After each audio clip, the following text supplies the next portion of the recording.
It was less than 1 minute. All right, I will call the Tuesday, May 14th, 2024 regular council meeting to order and begin with a land acknowledgement that the City of Fort Saskatchewan is located within Treaty 6 territory and Métis Nation of Alberta, District 11, the ancestral and traditional territory of the Nihilwak, Dene, Blackfoot, Saulteaux, Nakota Sioux, and Métis, and we acknowledge the many First Nations, Métis, and Inuit whose footsteps have marked these lands for generations. It is because of our treaty relationship that we can live, work, and play on Treaty 6 territory. Thank you. So the first item of business that we have is consent agenda. So there is an opportunity to have item 3.1, the minutes, and 7.1, investment policy as consent. Councillor Abatoye. I'll make the motion. Did you want to pull something off? No, I just have a correction. Correction? Okay. I'll ask for that in a minute. Okay, I'll make a motion that council approves the consent agenda, which will be item 3.1 and 7.1. Okay, so parliamentary, Mr. If there's a correction, do you just want to tell you what it is? Yeah, please. Go ahead. Okay, on the second page under the presentations area utilities, I would request that Ken McKay's position be shown as board chair as opposed to board member. Okay, so I think we can just do that as a friendly, it's nothing that's correct. Yeah, it's administrative correction, clerical. We can fix that. Absolutely. Okay, thank you. So I will ask at this time, if anybody wishes to sever these, you can ask for that now. Otherwise, I will close the motion. All right, I'm going to close the motion. Please cast your vote on consent agenda.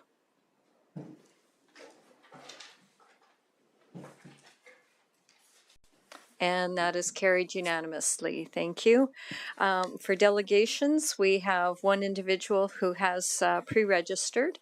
So Mr. Fluker, if you'd like to come forward, you can state what item you would like to speak about, and you would have 5 minutes. Yes, and just push the speaker button, and they will start 5 minutes.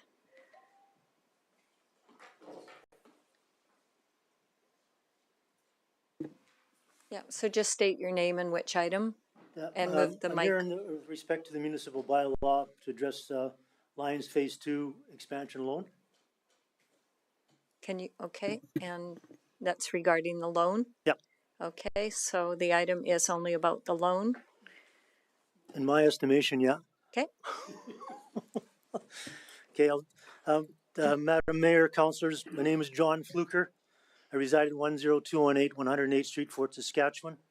In my younger years, up until age 19, I was a resident of Fort Saskatchewan. I resided elsewhere for 34 years, returning back to Fort Saskatchewan. I've been a resident of Fort Saskatchewan for 24 years. The comments and the position taken by myself and many other Fort residents who concur with what is being presented is not to detract from the involvement that the local Lions have within our community, as well as those of other service groups and clubs, and is respected. Everything that has preceded the application for the $150,000 loan by the Lions and the bylaw before council today has a direct relevance to the campground inspection as a whole, as well as a possible Phase 3 application sitting in the wings. It is being questioned, is there a true necessity to approve such a loan? When if correct, as has been stated, the need arises out of a result of the campground being continually filled and clients having to be turned away. If these existing 72 sites were filled on a monthly basis, the revenue generated would be in an area of $46,000 to $47,500 per month. A seasonal return would be in excess of $281,000. So since this expansion took place, over $500,000 could have been generated by the Lions. In these times of grave environmental concern with global warming, carbon capture, etc., it is felt that environmental stewardship is not being well addressed through this council. Council has a fiduciary responsibility to those that they serve in relationship to our river valley and its green spaces. They must seriously address the environmental impact on both flora and fauna when decision making arises, firmly taking into account an accurate, unbiased collection of data usage associated to any initiated project. It is time for council to address the facade of just projecting environmental consciousness and concern as it relates to our river valley and community. A true evaluation of this aspect has to be addressed in a meaningful and open manner. Real conversations have to come into place, while truly visible outcomes for a concrete plan to protect our river valley and the value it brings to our city and to our citizens. It should not be just an entity that serves primarily one sector. The legislation that was developed for expansion of the campground was designed to stifle any further discussion relating to additional upcoming expansion. It is evident that Phase 2 has full approval, only to be further solidified with the creation of a bylaw to support an interest-free loan of $150,000 to supposedly go towards Phase 2 expansion. It is strongly suggested and supported by Fort Saskatchewan citizens who share environmental concerns for the river valley that before any further anticipated application for Phase 3 is presented, that the existing legislation be readdressed, possibly revamped, and hopefully bring it to a halt as it stands now. You have 1 minute. This presentation expansion initiative and that for which it could be followed will never reach the objective for which it is designed and legislated, that being recreational camping, but rather serving a limited recreational community with the greater majority of occupants being industry workers associated to the Heartland Industrial Area region as it continues to expand and upgrade. The sector of users are also campground. This sector of users are also accompanied by a secondary population opposed to a shadow population looking for low-cost accommodation as they attempt to sort out housing crises within our community and other many adjoining municipalities. Expansion is not at the heart of recreational usage. An honest assessment would indicate it would be more so engaged as a major revenue stream, this movement being conducted at the expense of significantly damaging the landscape and the environmental impact in the river valley, not to mention possibly invading the lands of Indigenous people. Okay, your time is up. Can I thank you? You can thank us. Okay, along with fellow supporters, thank you for the opportunity to present. We as well hope that this brings about discussion as to how one can better preserve a river valley, its history, and serve the community in a more meaningful way. Okay, thank you very much for coming out and speaking about that. I will ask if council has any questions they would like to ask you. If not, we will be dealing with this matter much later in the agenda. You're welcome to stay, or you can watch it online if you like. No, I'm quite sure I know what the outcome is going to be. All right, thank you very much for coming out. Okay, the floor is still open. If anybody would like to speak as a delegation, you don't have to be pre-registered to any of the items other than the public hearing that's on here. So this is your opportunity. Last call, not seeing anybody. We'll conclude with delegations, and we will go into the public hearing for bylaw C5-24 to amend land use bylaw C2320 to redistrict lands in South Point for second and third reading. So the process, as I always advise, is that administration comes forward. Once I open the public hearing, they will give a presentation. Administration We'll then answer any questions that council may have. Follow the question period. Anybody wishing to speak in favor or opposed to the bylaw may do so. Excuse me. And once that has concluded, administration will come back, answer any final questions, and then I will close the public hearing and we'll go to business arising from the public hearing. So with that, I will open the public hearing at 2:10 p.m. And welcome Taryn and Craig. Thomas.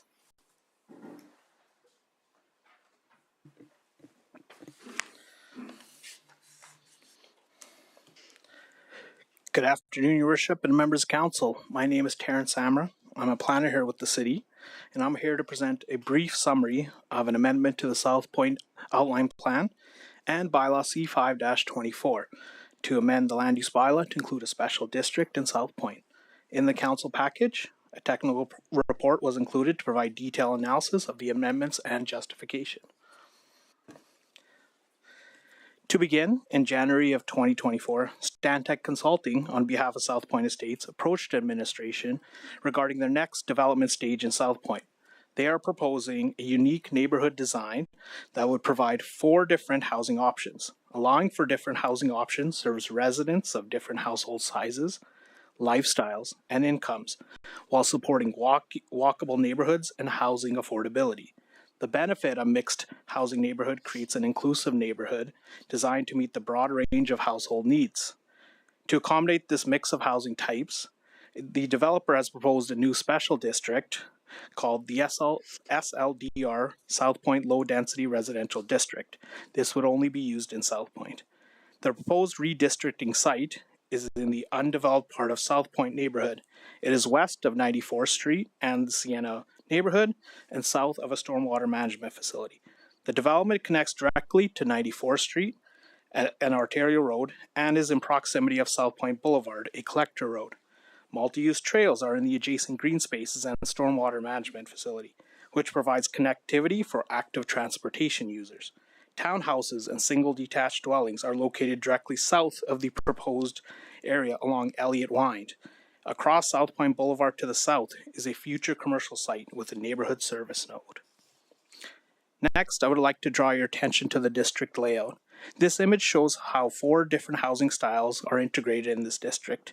The layout positions conventional single detached dwellings with front attached garages along the outside of the subdivision, creating traditional single detached forms which can be seen in yellow.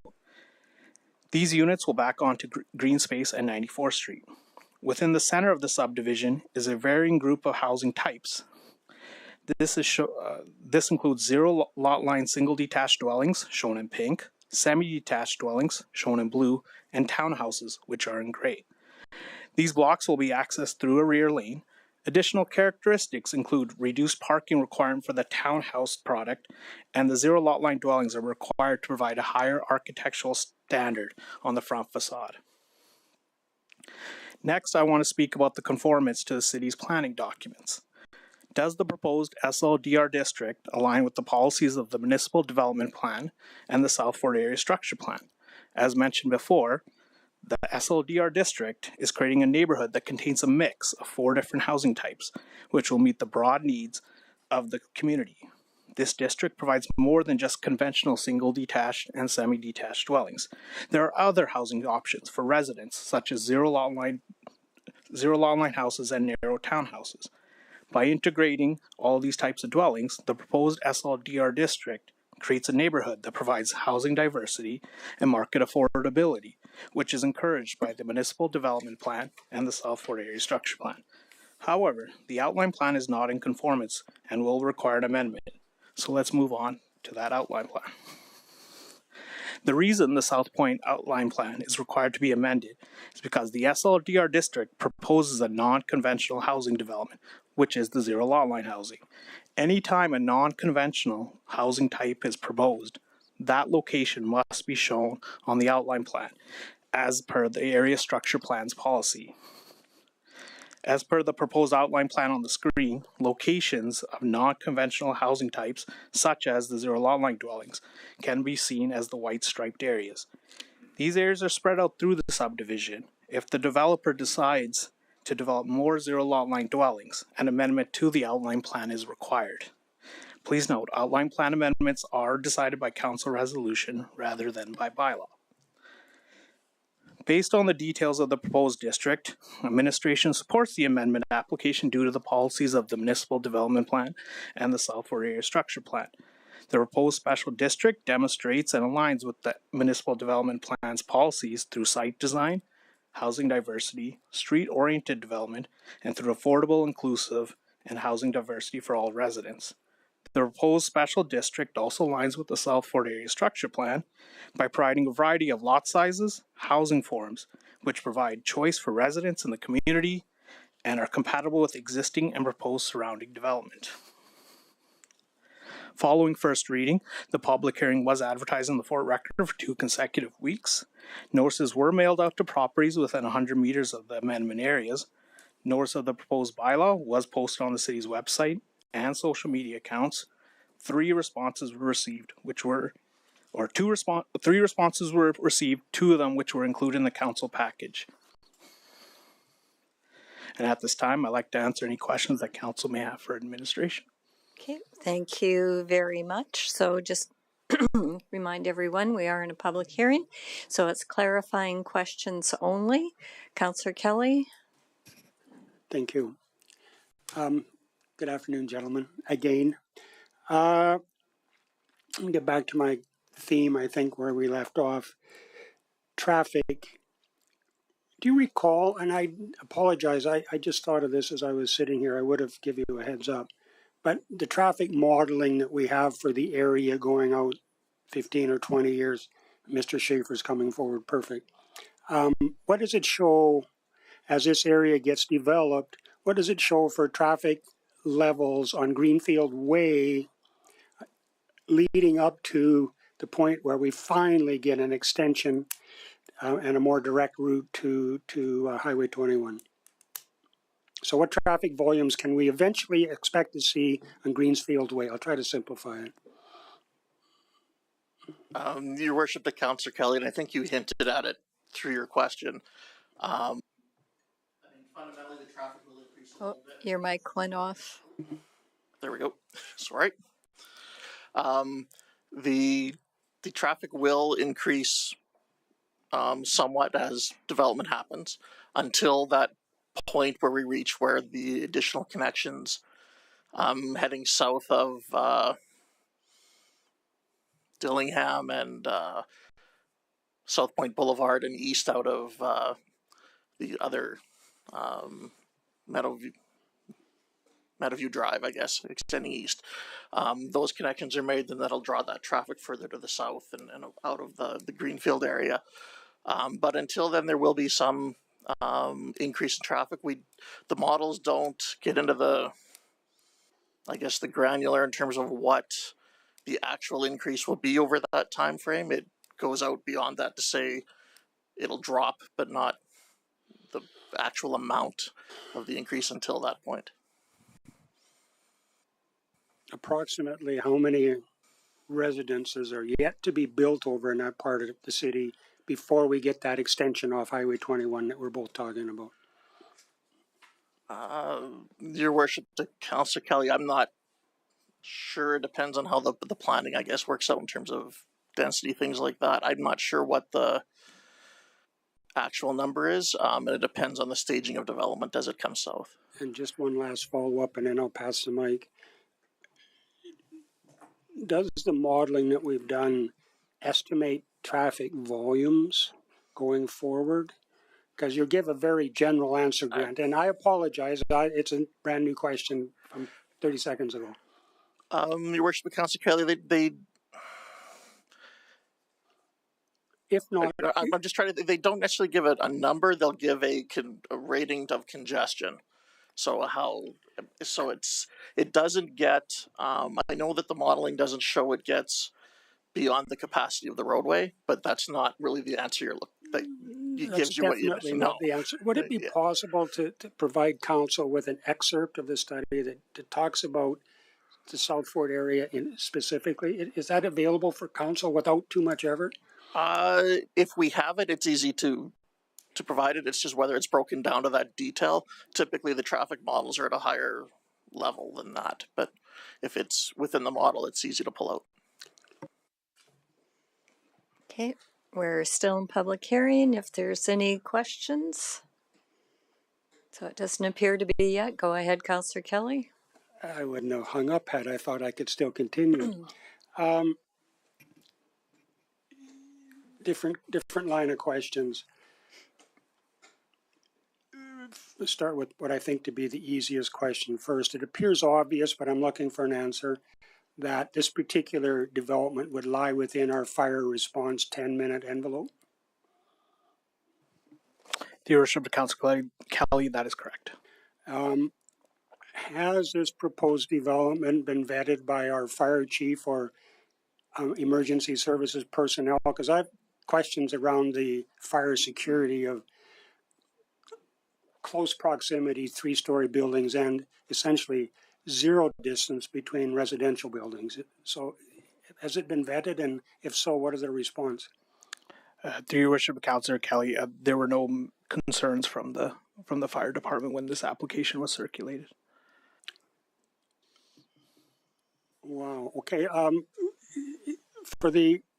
Is it anticipated that for the 3-story buildings that will be separated by, I think, 3 meters, and the 0 lot line, now 2 0 lot line with 1.5 meters between them, which is with overhanging eaves to get to about 1.5 foot separation, are there going to, for those 2 products, is it anticipated or required that different fire safe building materials will be used for the sidewalls on those products? Through your worship, Councillor, I'll try to attempt to answer this question. If I have anything missed, Mr. Thomas can probably definitely jump in. So through the building permit process, when these applications are reviewed, if there are issues, for example, with separation, the building inspector would require a higher rated building material to be used to prevent fire from, not prevent fire, but to mitigate as much fire spreading to the next building. And that's exactly the thing, is the spread of the fire. So we don't know, as we sit here, whether or not the building code or the safety code, wherever this falls, would actually require something different. Through you, Worship Councillor Kelly. So maybe I'll touch on this. So there's 2 pieces of legislation at play. It would be the building code and then the fire code, and they're very much intertwined with each other. The building code is really, it relates to anything safety. So which includes fire. So this really deals with where buildings are placed and how they're constructed. These things will limit the spread of fire. So typically what happens is there is a set separation distance, and then if that separation distance is provided, then there is a certain type of rating that would have to be built on the exterior walls. So with townhouses, because you mentioned the townhouses, that requirement is an 8-foot separation. I'm sorry? An 8-foot separation between the buildings. And then what's being provided would be a 10-foot or 3 meter separation. So when the application comes in to construct it, and the building inspector looks at it, they go through a process where they have to look at, and it's a very technical requirement, but they look at the actual area of the wall, how far it is, and then that will dictate the type of construction and material that would have to go on the outside, which would reduce that spread of fire or have a particular fire rating like 1 hour, 2 hour. I think it's also important to note with townhouses or units or buildings that have more than 1 unit in it, is each of those units have to be considered to be like a fire compartment or a contained compartment. So basically the fire would be contained to that unit, and it would take time to spread to the other unit. But hopefully, the fire department would be there to respond to the fire. I think I'm still the only person up, so I'll continue. And I appreciate your answer regarding the townhomes. What about the single family that are almost touching? What about those and fire ratings? Can you give Sure. an answer on that? Yeah, through your worship, Councillor Kelly. Really, it's the same answer because there would be that requirement for an 8-foot separation. However, it is cut to 5 feet, and so it has to be dealt with through other means. So the building inspector would look at how to increase that fire rating on the wall. So it might mean that, you know, and I'm not a building inspector, but, you know, maybe having thicker drywall or say a different type of material, like maybe non-combustible material or something. But basically it would have to achieve that same result. I think that gets it. Thank you. I guess, but just let me summarize, if I may, Mayor Katcher. Really what we have is an inspection service, and they have the ultimate responsibility in passing this stuff through. Our inspection team is up to speed and fully staffed at this juncture, Mr. Fleming?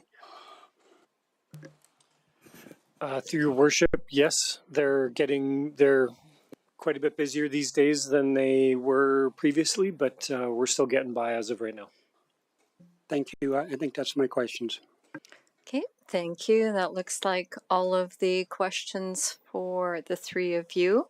So I will open this up, and we have 4 people who have put their names forward, with only one at this point in time that's going to come up, Keith Davies. So if you'd like to come forward, state your name if you're in favor or opposed, and I understand you have no presentation, but you are here for any questions?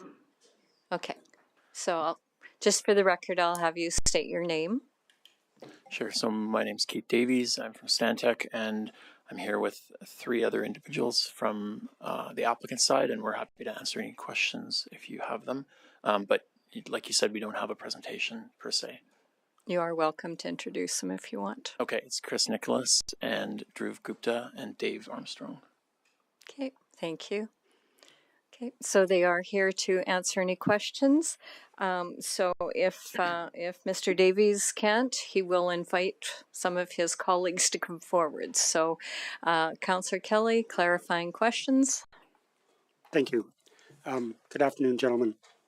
I was hoping that the property owners would be here in person so I could ask them the question. You're their agent or representative, so if you can't answer it, I'm hopeful that you'll at least take it back to them. They are here, yes. They are the here. The property owners are here? He just introduced them, and I missed that. I thought they were all part of the consulting team. And if it's just questions, they're welcome to. Perfect. Thank you. If you. there's no presentation, they're welcome to come up. So.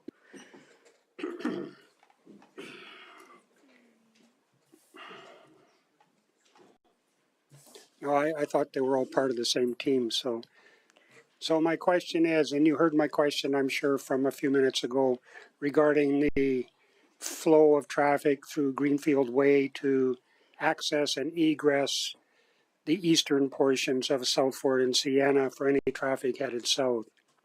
So I'm going to ask you, gentlemen, when are we going to get an access road that's designed to handle the traffic so it's not flowing through residential areas? And how many lots or homes have to be built in that area before this city can expect to have a proper access road?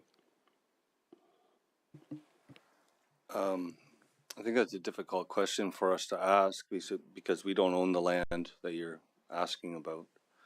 This particular file that's in front of you goes right on to 94th Street.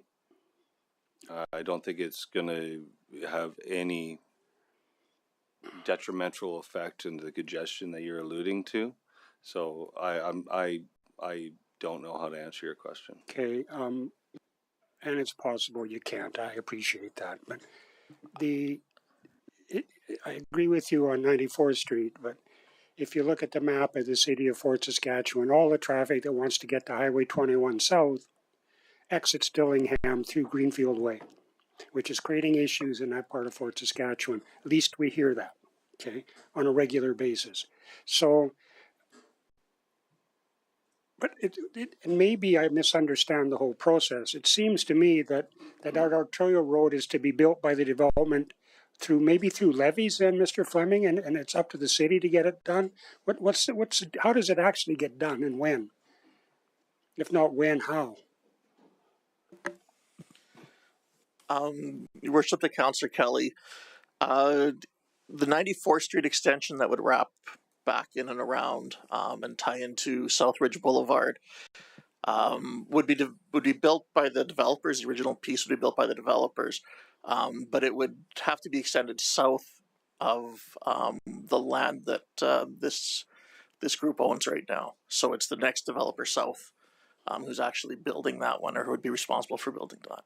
So I heard you say it's the next development immediately south of this one when we can start to maybe get some pressure on this particular sore point. Your Worship, Councillor Kelly, I didn't mean to say it that way. It's the next quarter section south. So when the next quarter section south starts to get built out, that's when that road starts to get extended south. Thank you. Okay, thank you, Councillor Harris. Clarifying questions? So looking at your map that shows the non-conventional housing types in the center of the development, there's a very long alleyway which will be servicing rear access, some of those homes, most of them, I guess, especially the three-story. How many individual homes will be accessing off of that laneway? Because that's a very, very long laneway. And I would see that as a source of concern. And if so, where can you point us to an example with that degree of density on an alleyway with that degree of housing numbers? Thank you, Councillor. I would say we did take a look at this. I don't have the number in front of me right now, but if you look to the west, just north of South Point Boulevard, there's a section of lane with townhouses on it, and it's about the same number of units on that lane as would be here. Where is that?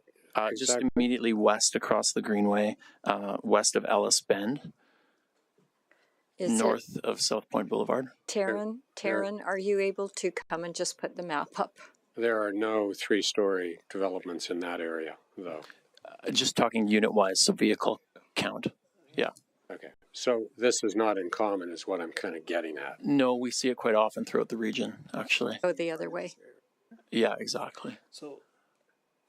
And the alleyway is how wide? Because inevitably we're going to have people parking in the laneway, access from a security standpoint. No, I'm asking them. So we're going to have people parking in the back alley. Would you not agree that that will be not the natural outcome of people accessing their properties from a lane of that type?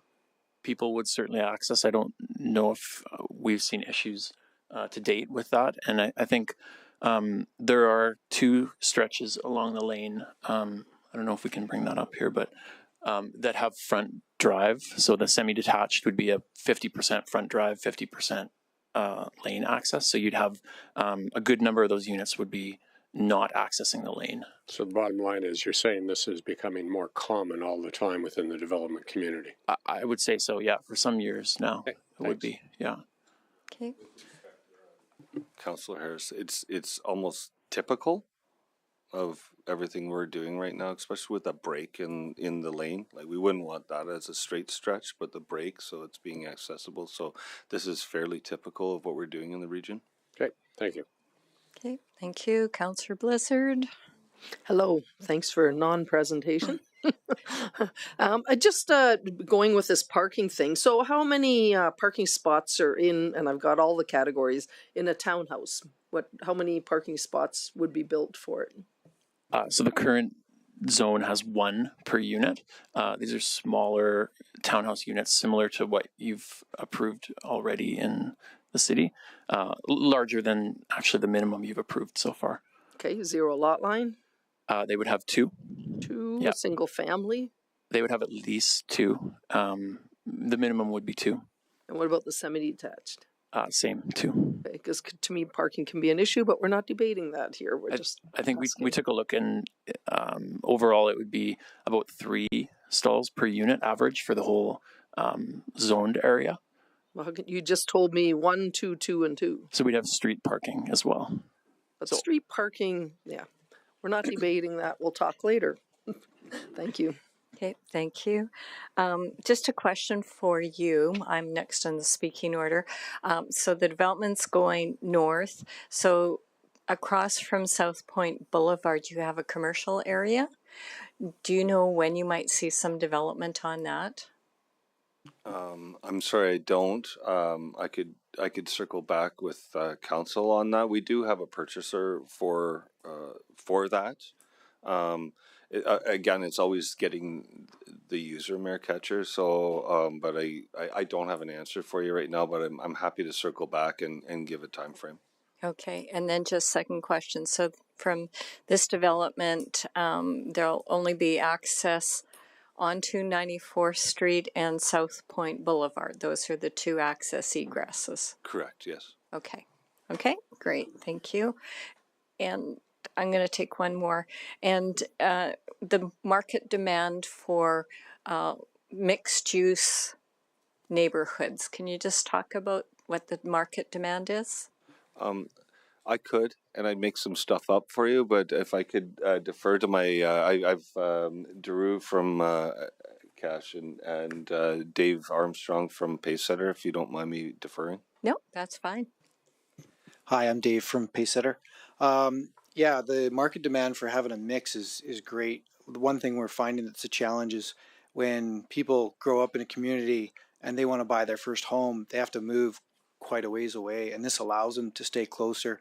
And another thing that we've seen happen in the market, especially since COVID, is families not staying together, but they want to stay in the same school base and they want to stay where they are. The 3-story towns are actually incredibly popular with our female customers, and by giving them that with very little maintenance on the yard, they're able to stay in those communities and they don't look for the same thing as their counterpart does. And this really allows those families to stay closer together rather than, say, one staying in Fort Saskatchewan and one moving to Stony Plain to try to find the mix that's available. So we're finding this keeps our communities closer together by having this breadth of product. Although the dream is still to have that front attached double car garage, a lot of people just can't get approved for it anymore. The rates are where they are, and they can't get that amount of approval to get that home, and so they have to climb the property ladder and they have to start somewhere. Okay, thank you. Okay, we'll go into the next round. Councillor Kelly, clarifying questions? Thank you. I agree with your last comment on affordability. There's a whole raft of issues why that's happening. But my question is probably headed toward Mr. Schaefer's way. When we have a laneway of this length and this width, what does that do to our snow plowing, snow clearing that I think we do twice a year, or would expect to do twice a year? We'll address that to administration. Through your worship, so with laneways, you are able to pack more snow in the lane. There's a higher threshold for that pack. When it becomes a high volume winter, then they will come in, blade it, and haul the snow away. The area is smaller, so the costs are less than if you were to do a street. But it doesn't happen consistently with every lane in the town every season, just because of those higher thresholds. So it's on a demand or an inspection basis then? That's correct.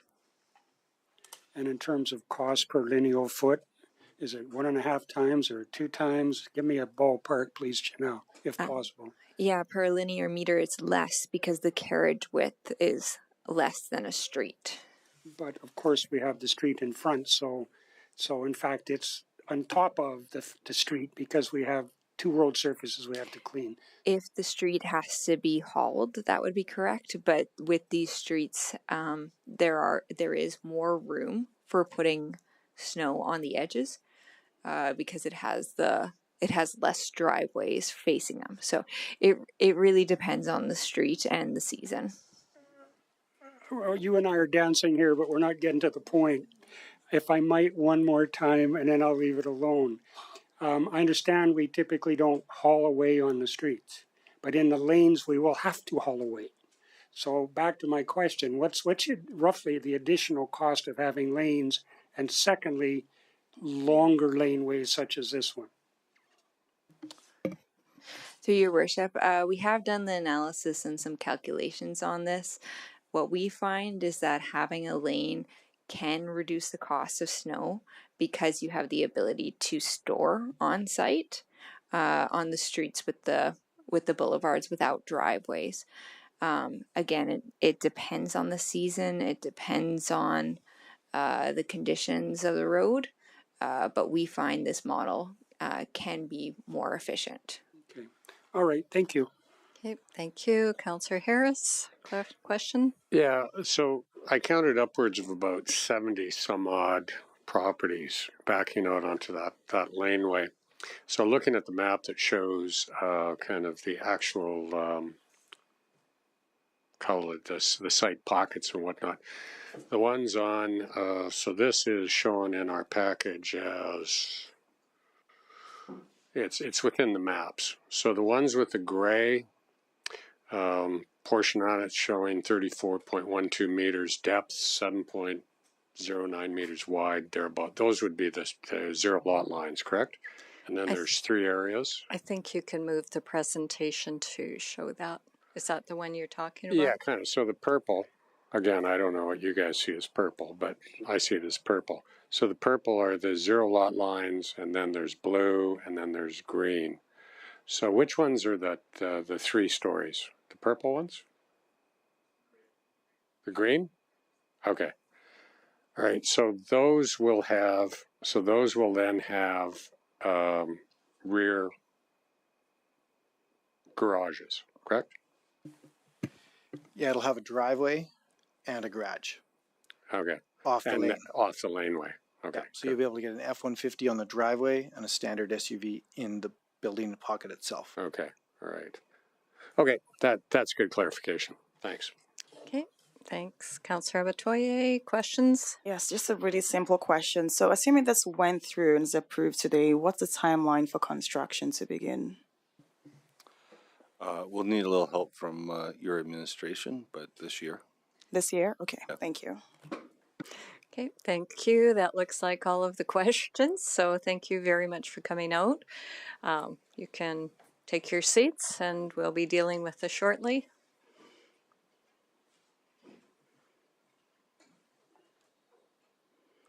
Now I'll invite administration back.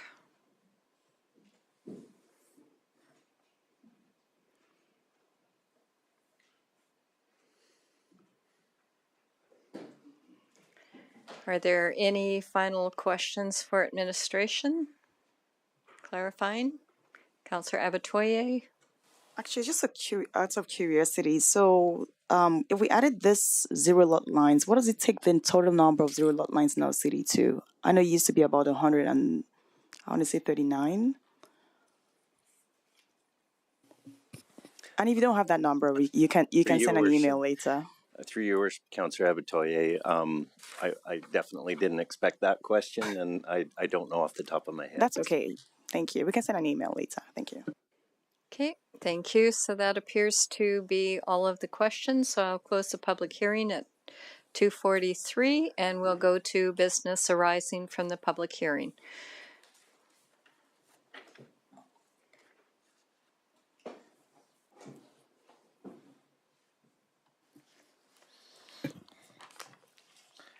The recommended motion is that council approve the amendment to the South Point Outline Plan. Okay, thank you. Councillor Kelly? Certainly. I move that council approve the amendment to the South Fort Outline Plan to update the concept plan to include the location of reduced setback bracket 0 meter side yard single detached housing. And secondly, that council, this is all one motion, correct? No, there's separate motions. Separate we have motions? to amend this first and then do second and third. I'm good with that. So would you like to speak to your motion? 6 years ago when I was new to council, we argued at length over the concept of zero lot lines. As I drive around the country, and in particular Alberta, that's just about all I see anymore in the new development areas. It's just a fact of life, and I can probably explain in my own terms why that's happening, but that's not why we're here today. So it is what it is. I'm not a huge fan of it, but it is also reality. So if it's reality, we have to move forward with the times. Thank you. Okay, thank you. I'll accept the motion. It's been spoken in favor of. It's open for discussion and debate. Councillor Blissard. Yep, I'm not going to support this motion. I've listened to a lot of stuff. I didn't like zero lot line from day one. I still see some issues with it. I did a bit of research with car length. You know, a lot of this is based on having room in front on the street, which I don't think people should be assuming that they are allowed to park on the street, although they can for most of the time. But car average length is around 14 feet. When you have 14-foot wide buildings or just beyond that, there's not even room. Neighbors end up sparring. Garages are filled with stuff. So the reality of it is, I think it's just very congested. So I don't mind some densification. Definitely don't mind the mixed use area, but I just feel it's getting over the top and congested. And there's got to be a different way, whether it's apartment buildings to lower the density or to raise the density. But I just feel that having zero lot line and the townhouses that are, some of them are barely 14 feet wide, we're going to see some issues coming up in this area. So I may be alone, but I'm not going to support it. Okay, thank you. Additional discussion and debate on the outline plan. Councillor Abatoye. I will be supporting the motion. I do know that there is very low inventory in the market, right? And we definitely needed to see a lot more construction. If not, people are going to be living on the streets. We don't want that. So I think this is, I agree, there probably will be some sort of congestion, but there's going to be lots of street parking there.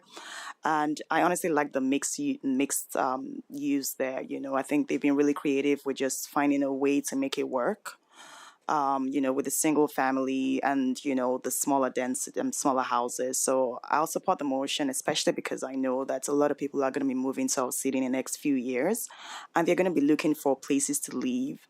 And I think this helps, you know, with that demand, as well as I think it promotes diversity and affordability, which is something we've always been talking about a lot, you know, when it comes to housing types here in the city. So I definitely support the motion. Thank you. Okay, thank you. Councillor Nguyen. Yeah, just one question of administration before making a comment. Do you know what the density net residential hectare would be from Ellis Bend over to Alice Way in the similar size pocket? This one is proposed to be 33.2. Through your worship, Councillor, I wouldn't have that. I can find that number, but I don't have it off the top of my head. Yeah, okay, fair enough, and that's what I figured. That was just throwing it out there to compare two areas in a similar region. At this point in time, I don't think I'm going to vote in favor of this proposal due to some similar concerns that were raised right now. I think there's a lot of development going on in this area, and I would like to see how traffic volumes, parking, and access to main thoroughfares are impacted before progressing with a higher density housing mix like this. Okay, thank you. I'm not seeing any additional discussion and debate, and this is only on the South Point outline plan. Councillor Kelly, anything to close? Go ahead. Thank you, Mayor Katcher. As I said earlier, I'll reluctantly support the motion. Thank you. Okay, thank you. The motion is now closed. Please cast your vote.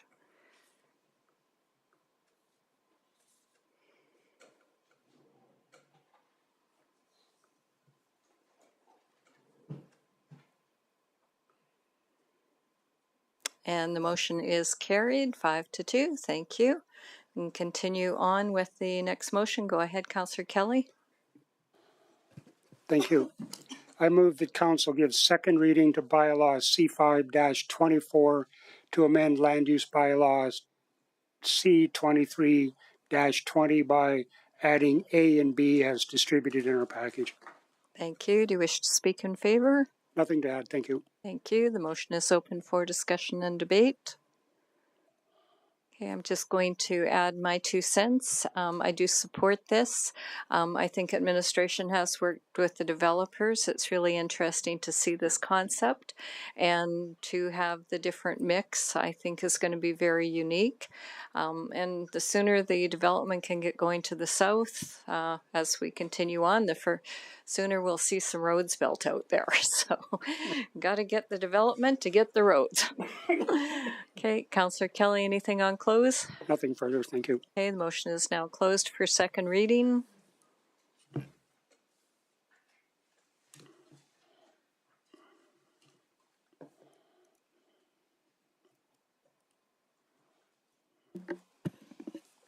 Your Worship, we just need Councillor Nguyen's vote.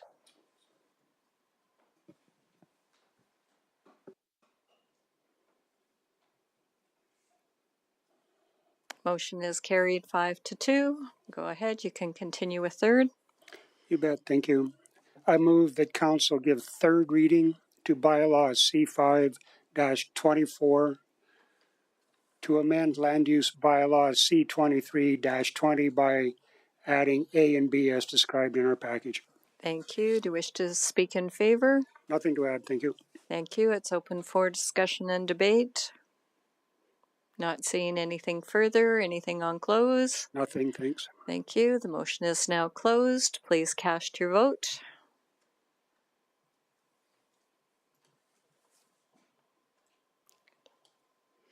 And that is carried 5-3 or 5-2 as well.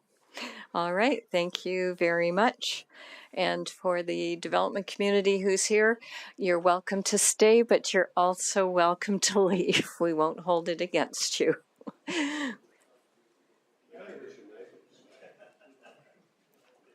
I'll just give you a second to.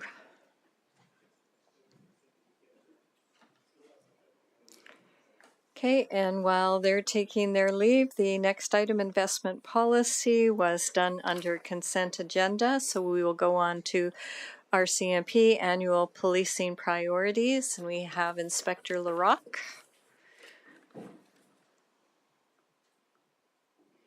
Always a pleasure to have you join us.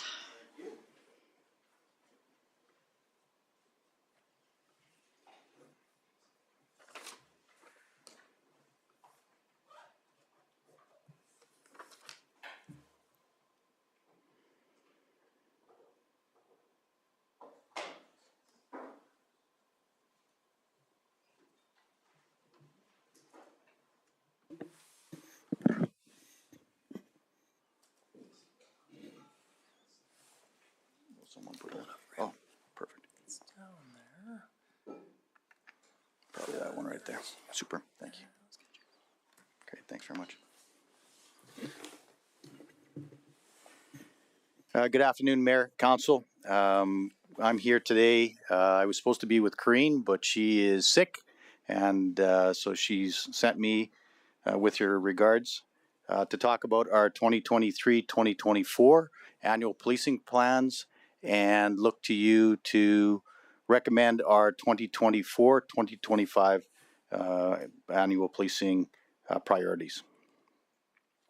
So what we did this past year, one of the criticisms that the RCMP have levied against them is that the priorities don't come from the communities, right? So you'll see a lot of times you'll have our very formalized templates with the RCMP logo and what have you. And what we wanted to do was convey that this is a Fort Saskatchewan initiative, right? So this is some of the advertising that we used as prepared by the comms unit here at the Fort, talking about your safety, your priorities.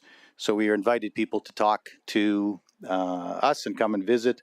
And again, showing that it's coming from the community and not necessarily by Ottawa, as a lot of people would like to say.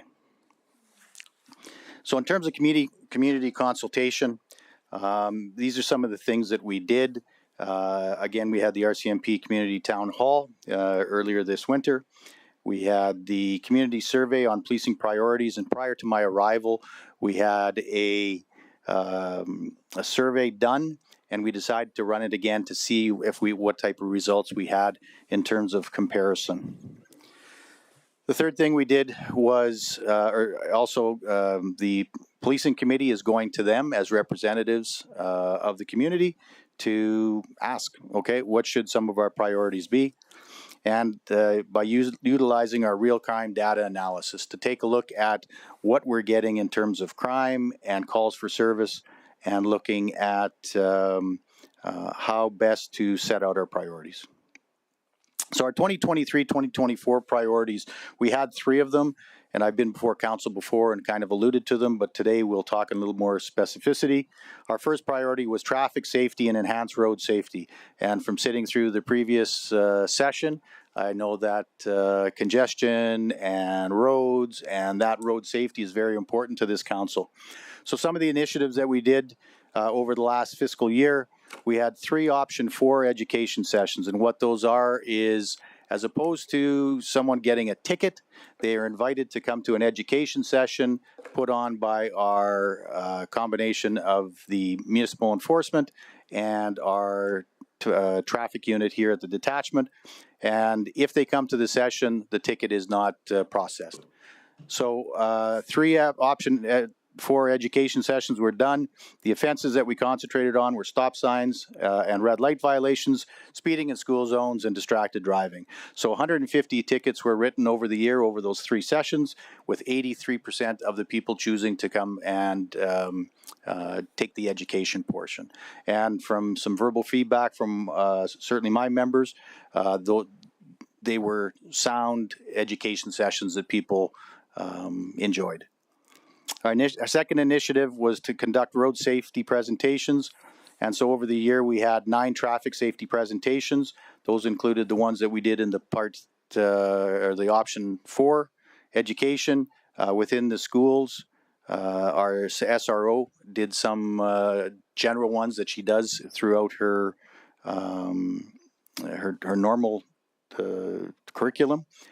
And what we're looking for this year is to do more kind of specific ones. We also did the bike rodeo this year, but we're going to look at getting into that community effort to get into different service groups to do some more road safety presentations. And our third initiative was conducting impaired driving enforcement actions. So our goal this past year was to do 40 impaired check stops. We did 31 of those, and so we fell a little bit short of our mark. But we did have 54 impaired drivers, and that's a combination of both criminal code impaired investigations and immediate roadside sanctions. Of a fortunate thing is this year we had 0 traffic fatalities within the city. And I'd just like to comment on the good-looking Santa in the bottom right picture. So just in terms of the collision data, as you can see from the numbers there, we did have a reduction in the total collisions from 2022 to 417 to 455.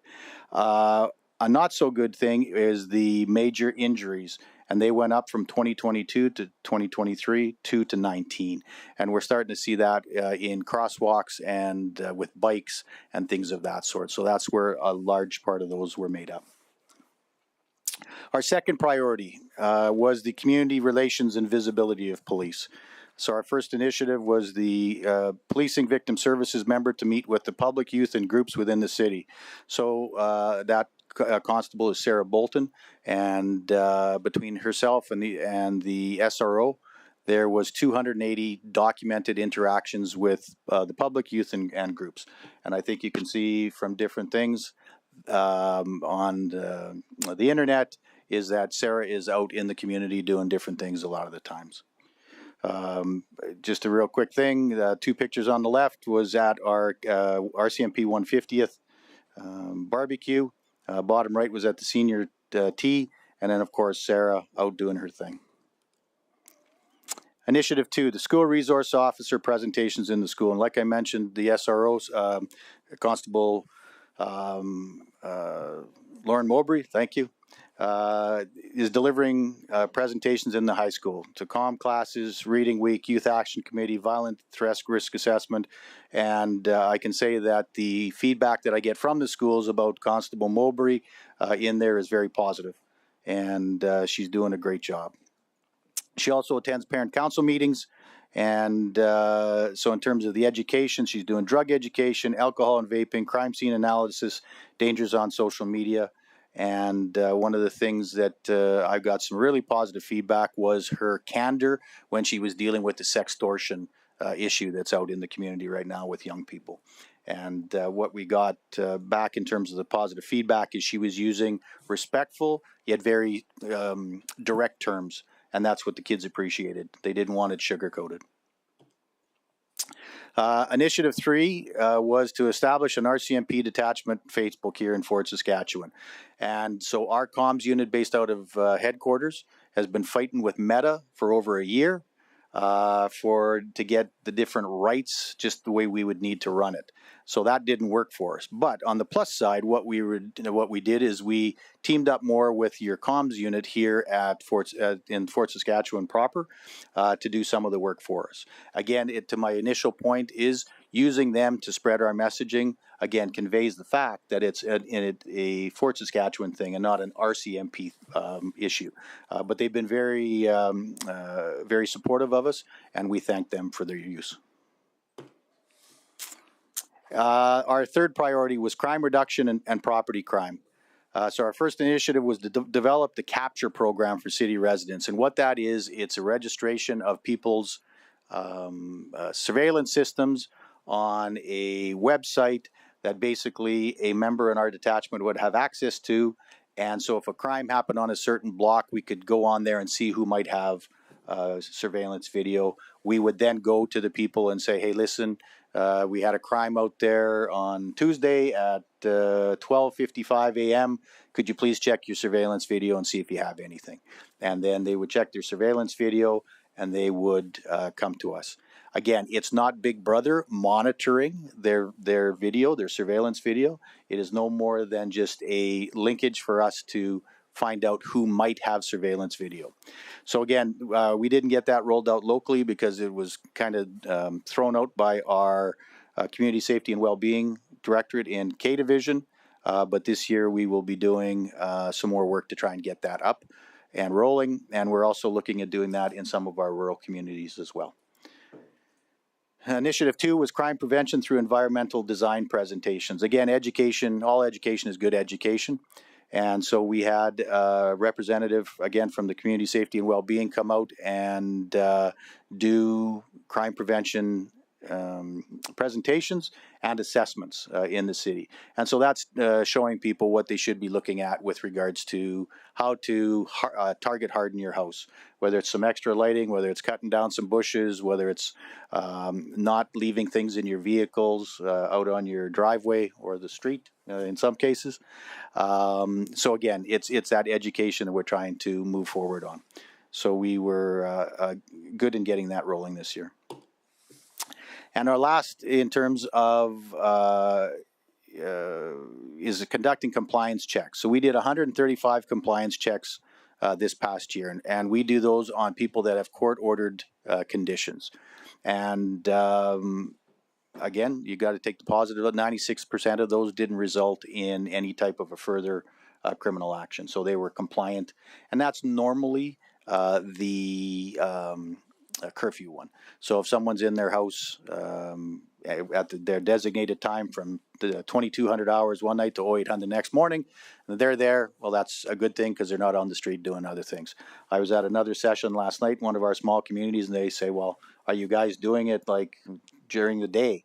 And I said, no, we're doing it at 2 o'clock in the morning and 3 o'clock in the morning sometimes. And some of the people that have people living with them who are on conditions aren't very appreciative of that. But again, it just sets the tone that those conditions are important and we're going to make sure that you're abiding by them. Again, ultimately is to keep our community safer. Last time I was before council, Mary, you kind of asked about our breakdown of calls from our provincial to our municipal numbers. So I threw this in to there. in terms of our Q1. So January to March 2024. So these are our calls for service. So in the city, we had 1,587. And from the provincial side, we had 586. So we will continue to provide that information to council throughout the year, either formally or informally through presentations, just so you know the breakdown and what we're seeing. So what I'm coming before council today to look at is to get our 2024-2025 annual policing priorities acknowledged. If you'll see there, they're the same three that we did last year. And in sitting down and looking at what we want to do to make the community safer, we thought maybe running the same set over 2 years to see what kind of impact we get. Because if you're doing it for 1 year, it's kind of a snapshot. So if you do it over 2 years, we're going to see, hopefully we're getting some trending there. What we would like to do is maybe change up some of the initiatives that we're doing.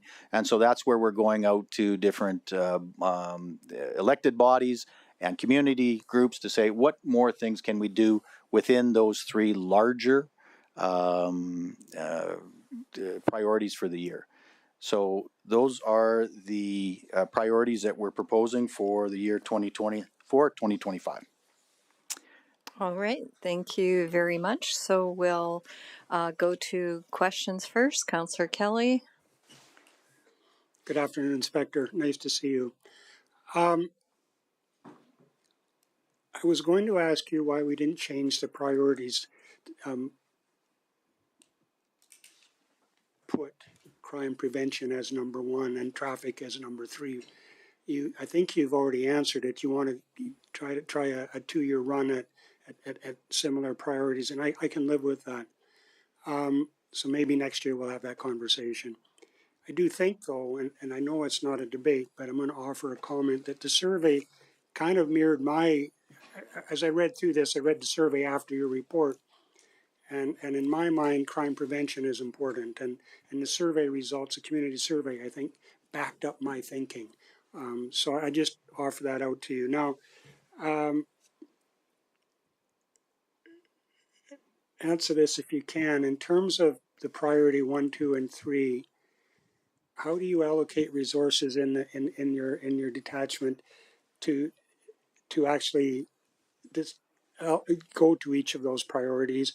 And is priority 1 allocated more resources than priority 3, for instance? Okay. So in terms of the priorities, we put numbers on them, I think, just because those priorities, to me, all three are the same priorities, right? So it's just top of the list, middle of the list, bottom of the list. And so in terms of the allocation of it, depending upon what's happening in the community on any given day, any given week, any given month, we will shift our resources as required. So if all of a sudden we get hit with a series of break and enters, or we get a series of fires, right, or arsons that pop up, we will then reallocate those resources as required to put down that specific bringing of crime. So those aren't necessarily, traffic is our only one. On any given day, all three of those are equal, 33 1/3%, if you want to look at it that way, or each of them are 100%, and how we just deal with them differently. Good answer. I appreciate that. Thank you. Okay. Okay, thank you. I'm next in the speaking order. So I just want to go back to, 1,587 Fort Saskatchewan and 586 outside Fort Saskatchewan. That's correct. How many provincial or how many officers are paid for by the province to deal with those 600? So on our establishment, there's 41 paid positions for the detachment. 33 of those currently are paid for by the city, and 8 of those are paid for by the province. Oh, okay. So you do have 8 that's for outside. Yes. Okay, didn't realize that. Okay. So that being said, I'll just offer this one more thing is when I go to the elected officials outside, of the city of Fort Saskatchewan, one of my big pitch points to them without fail is everyone wants to see more police officers, right? They want to see police cars, they want to see more police officers. So what I tell them is to make contact with their MLAs and other levels of elected officials and tell them that maybe we need to see an increase in the complement. The provincial complement for our detachment has not changed in many, many years. And so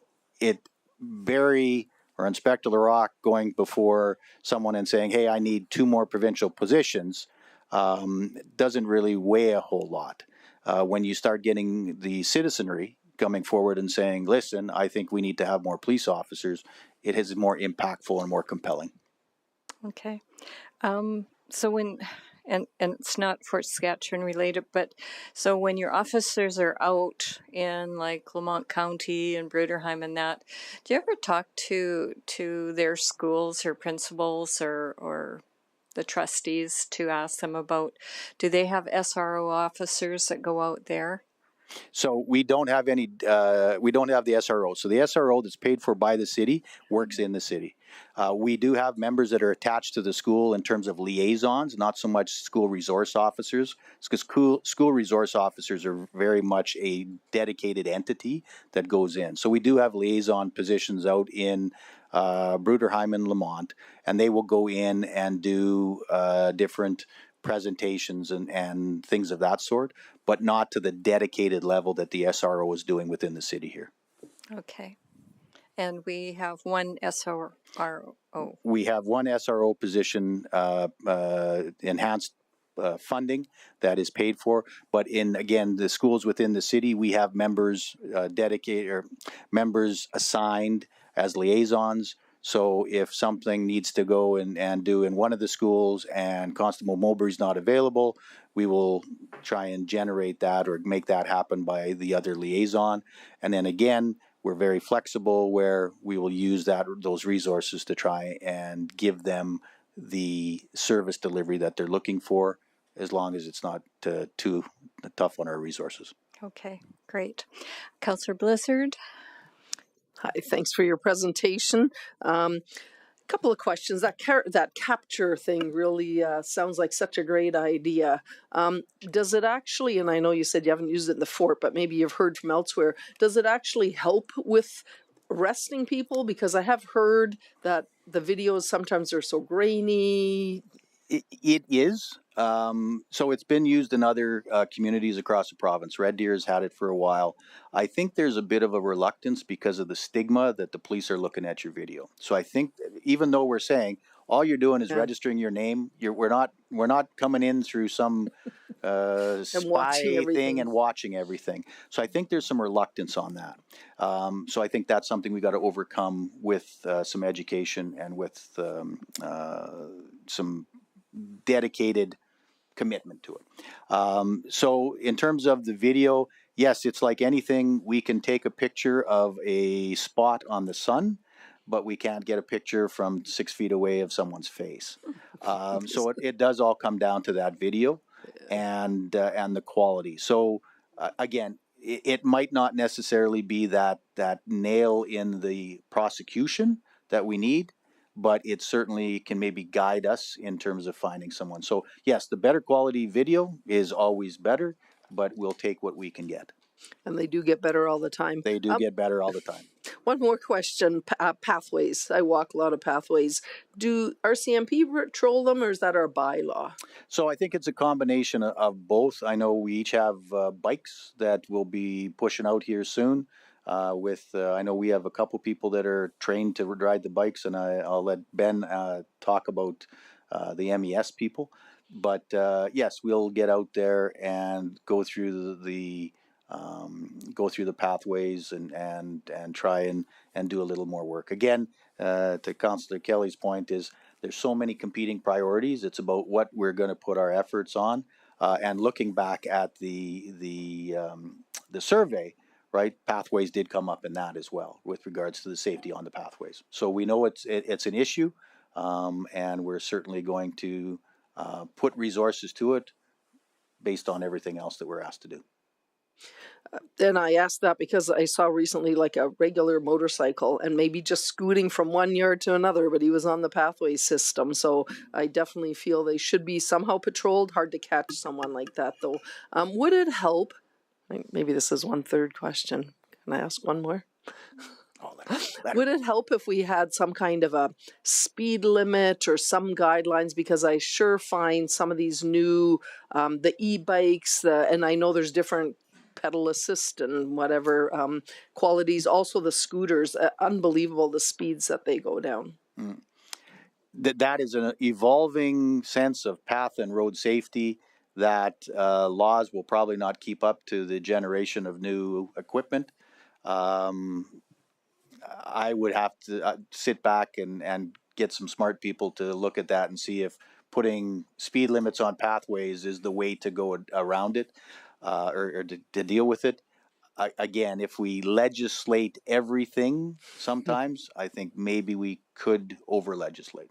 So for sure. Yeah. I just think sometimes having that rule makes most people, more people compliant, and think about it, I guess. Yep, it could very well be, and certainly that's something to talk to the city planners and MES and us about.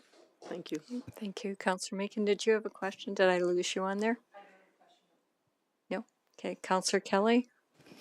Question? Thank you. I don't know whether it's the RCMP or the MES folks that look after noise enforcement, vehicle noise in the city. Is it joint? Is it?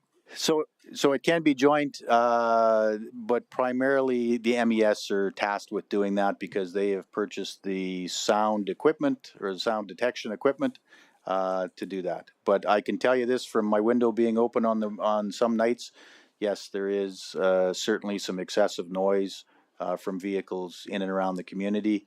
And I think youth and their hearing, because I don't think many of us that are older want to have all that noise in the vehicles that we're driving. So I was 16 once myself. It was fun maybe back then to annoy the country folk, but times have changed, and I grew up in the country, not a city.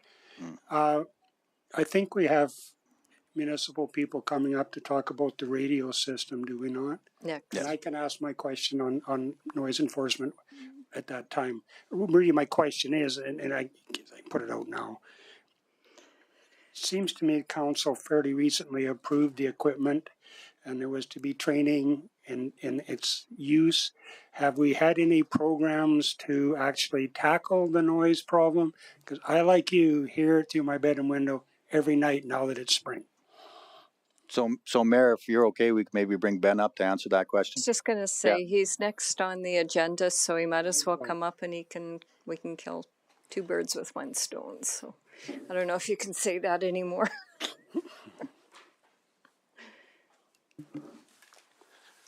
Good afternoon.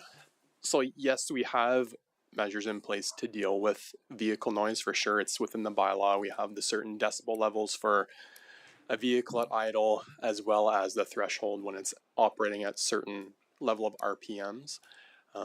We held last year in the summertime kind of educational sessions where we invited the public out to come get their vehicles tested. This was not entrapment by any means. It was just see where you're at if you're within those bylaws. We didn't have a whole lot of turnout with that. Wasn't very successful. We conducted a number of focused traffic ops during the summertime. And again, not a whole lot of violations were found during that time. We do hear quite a bit of vehicle noise for sure. We realize that it's an issue.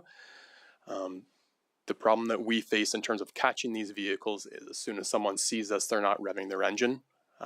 So we're really trying to get the ones that are that high decibel level at idle, where you're not having to. I'm sorry, I didn't mean to interrupt. I do that to remind myself I have another follow-up question. Sorry. So yeah, the main way that we're finding vehicles in violation is that idle decibel level. So it is difficult. We've also had another traffic op that we just conducted last week, focused on targeting vehicle noise, where we were sitting out for a couple hours and we tested it was 5 or 6 vehicles and didn't have any that were over top of that threshold. So, and it is in part the way the vehicle is operated as well. Would it be possible to have officers that are actually on duty issue a citation requiring somebody to show up at the shop with their vehicle and have it officially tested at a later date, like within the next 24 hours or 48 hours, something like that? Like in terms of someone catching them with the instrument and then coming, having fixed it? Is Well, that what you're not talking even about? have the instrument with them. I'm back to the noise on Highway 21 as we leave Fort Saskatchewan. That seems to be one of the popular racing strips, at least noise strips. So if I'm an officer on duty and I hear a noise through my car window, I don't have the equipment with me.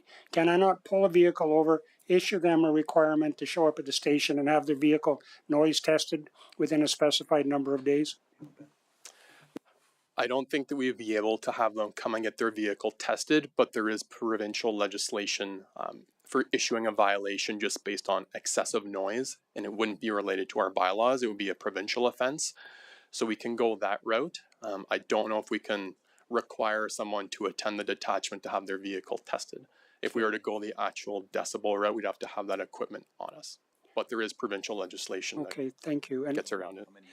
if I may, Mayor Catcher, and then I'll hang up. I used to ride motorcycles, and a few years ago there was a motorcyclist around town for a period of about 3 summers. I believe the same rider who would shift on Highway 21 into fourth gear at full revs. I rode a sport bike. That is full revs, fourth gear, 200 kilometer an hour. It really is. So I'd encourage the officers to drive around with their windows down and listen for that sort of stuff every once in a while. And maybe they do, I don't know, but that's I think maybe how you track it down in the middle of the night. Thank you, Mayor Catcher. Thank you, gentlemen. Okay, Councillor Harris. Topic of noise, engine retarder brakes are not permitted in an urban area, are they not? And do we have signs on the highway, if so, that talk about the prohibition of the use of engine retarder brakes? Because they generate a lot of noise. Through your worship to Councillor Harris, there are posted signs, I believe, saying prohibited use for retirement brakes. The issue is, and I just had this conversation with our traffic officer, is that they are technically a safety feature in these vehicles. So actually enforcing that is quite difficult because you're asking someone not to use a safety feature of a commercial vehicle.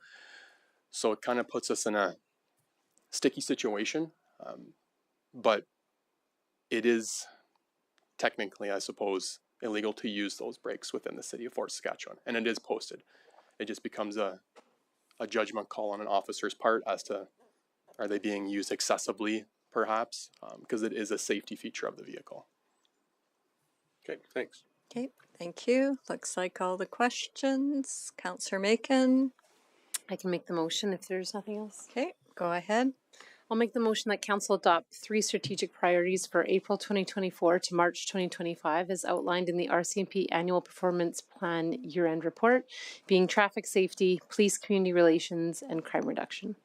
Okay, thank you. Would you like to speak to the motion? I will. I'm the council representative on the policing committee, so I've kind of been part of at least the policing committee's part of helping with these, or I guess giving feedback on these priorities. And I would say that they're well supported by what the community is saying, which was, I think, a big reason why they didn't change, is because that they still were being brought back by the community as their shared vision for the municipality. So I will support for the next year. Okay, thank you. It's open for discussion and debate. Okay, I'm just going to say, I just want to thank all that you do with your stop checks. It's not funny, but as you're doing your one stop check, an accident happened right on the corner. So when you talk about police response and fire response, it was like 10 seconds. So, I just thank you for all the work you do. I don't think as many people are out and about that see you as much as I see peace officers and RCMP, but I know every event I go to, there's somebody there. And I think you're doing a great job at just showcasing, how great this community is. So that's my only comment is thank you for what you do. It's not easy. And just say you have a fabulous photographer that takes all those pictures. Those are great. Okay, I'm not seeing anything else on debate. So Councillor Macon on close. Nothing on close, thanks. Thank you very much. The motion is now closed. Please cast your vote.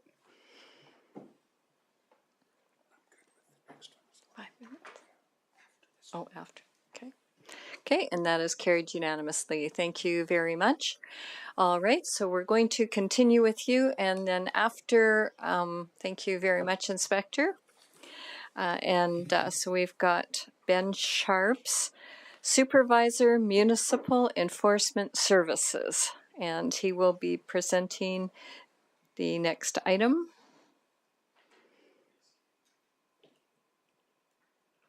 For the radio system.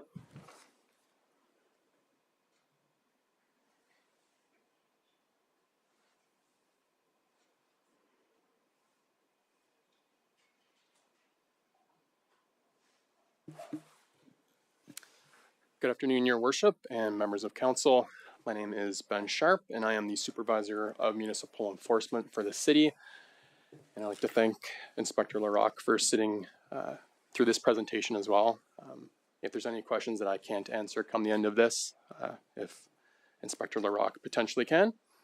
So I'm here to request that council amend the 2024 capital budget by allocating $60,000 from the Protective Services Equipment Reserve for the purpose of upgrading the municipal enforcement AFRAX radio system to include encrypted talk groups.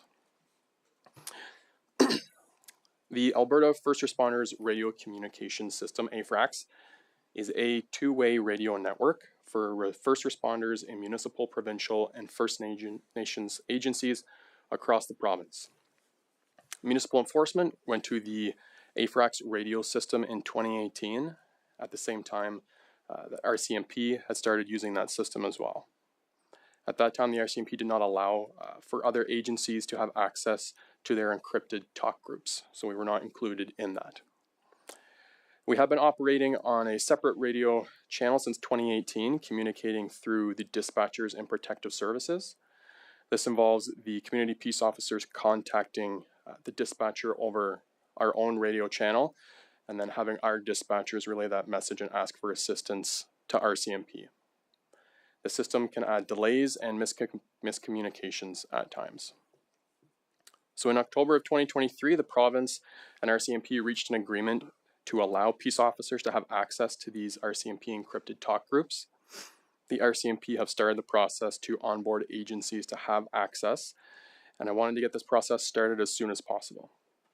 The province has also created 16 encrypted common event talk groups to allow for interoperability between law enforcement agencies during major events, joint operations, and emergencies within the province. The municipal enforcement radios will need to upgrade some of the features to allow for this capability to go onto the encrypted common event talk groups. So there are many benefits for the community peace officers to have access to these encrypted talk groups. Officer safety is a priority, and being able to communicate directly with RCMP members for assistance, and for the two agencies to be able to speak directly with each other as opposed to dispatchers relaying messages. It will improve overall day-to-day communication while doing joint traffic operations and assisting each other with calls for service. The province recently created 16 encrypted talk groups to allow for law enforcement and first responders to communicate directly with each other in times of emergencies, major events, and joint operations as well.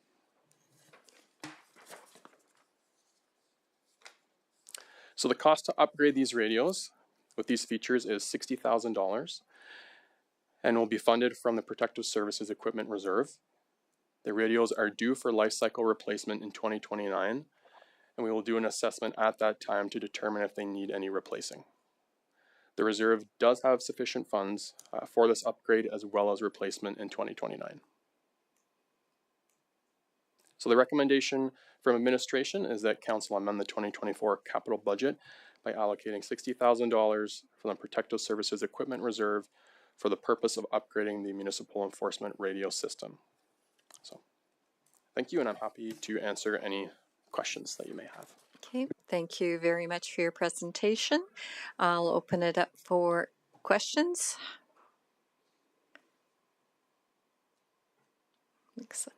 Oh, there we are. Go ahead, Councillor Harris.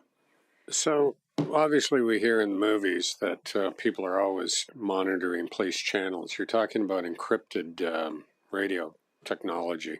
So ultimately people can't sit at home with a scanner and listen in to what you guys are talking about, and hence the encryption. And that ultimately gives you a greater degree of privacy when you're communicating about sensitive information. Your Worship, through to Councillor Harris, that's correct. Yes, it's basically locking the channel so no one else can be listening in on that. Great, thanks.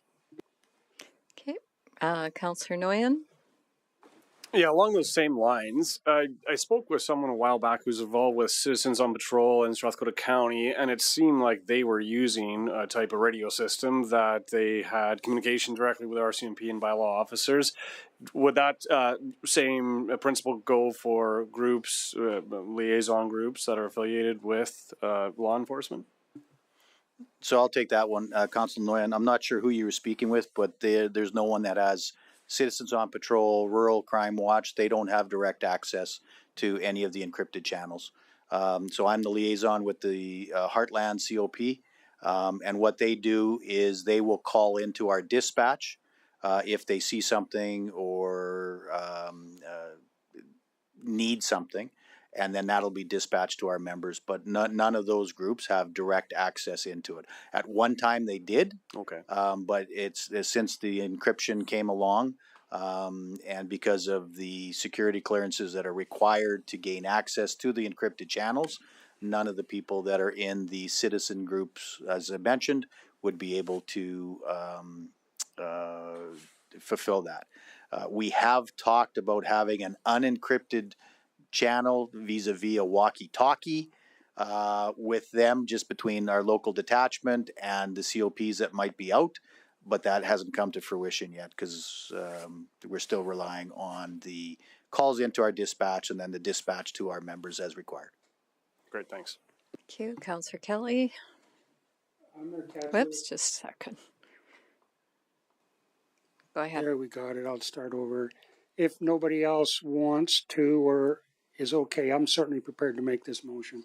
Okay, go ahead. You bet. I move the council amend the 2024 capital budget by allocating $60,000 from the Protective Services Equipment Reserve for the purpose of upgrading the municipal enforcement radio system. Okay, would you like to speak to your motion?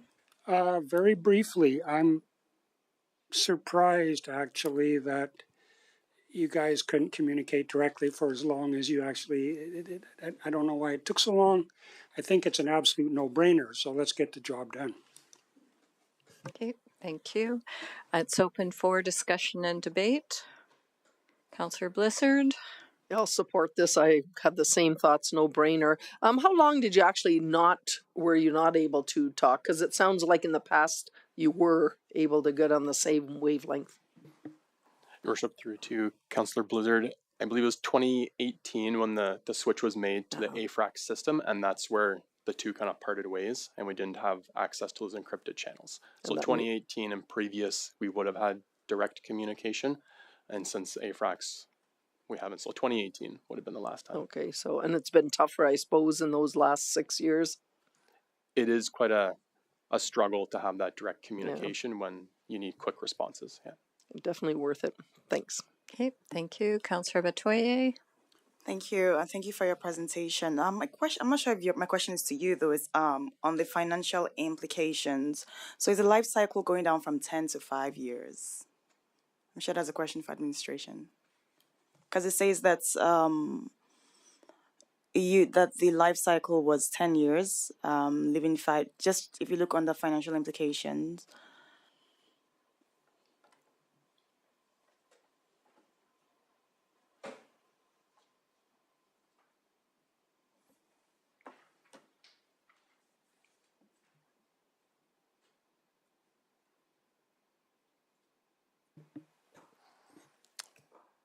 Your Worship, through to Councillor Abatoy. So the question being, sorry.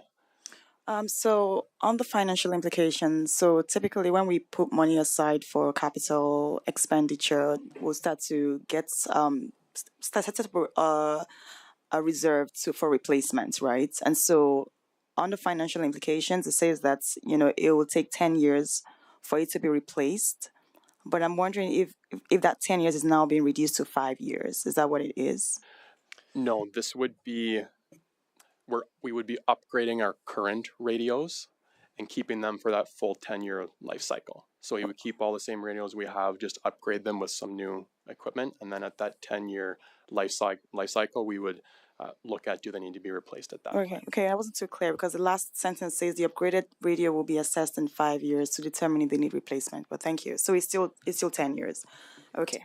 Mr. Fleming, did you have a... Just, sorry, Your Worship, I don't think we were, we might have missed a small piece of information that originally the radios were bought in 2018 and given a 10-year life cycle, so they would have been, or they will be reassessed in 2029.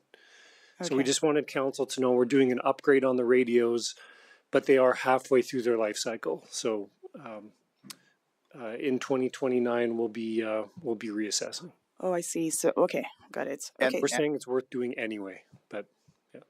So Sorry. it's the encryption package that is coming onto the radios. It's the change. Oh, okay. And the issue is that in 2029, that assessment, based on the radio traffic, that assessment could see that life cycle expand out as well. Right. So it might not all have to be replaced in 2029. Okay. All right. Thank you. I support the motion. Okay, thank you. I support the motion too. I think it's really important that both your units can talk to one another, and by you having encrypted ones, it should keep the public away from knowing where you guys, your team is going, because I've heard that before, that sometimes people who can actually get the radio channels know where our members are going almost before our members can get to that. So, and I don't know if that's true or not, but I know my mother used to have one up in Spirit River, and she knew everything that was going on. So definitely a need to get them encrypted. Yes, so I fully support this. Councillor Kelly on close. Not much to add. I have a friend who was a former member who, when he was stationed here, I think his primary route was out to, I think as far as Lamont, maybe further. Anyway, his comment to me back in the day was that all the young folks out there had Radio Shack scanners, and I knew 20 minutes before I got there that I was on my way. And at that time, I didn't understand how it was that it wasn't private conversations within the force. It blew me away that you could go get a $200 or $50 scanner and listen to the conversations of the police force. So the encryption's long past due. Like I said earlier, I'm absolutely surprised it took 5.5 years to get this ironed out. I think it's critical. So absolutely, like I said, let's get her done. Thank you. Thank you. The motion is now closed. Please cast your vote.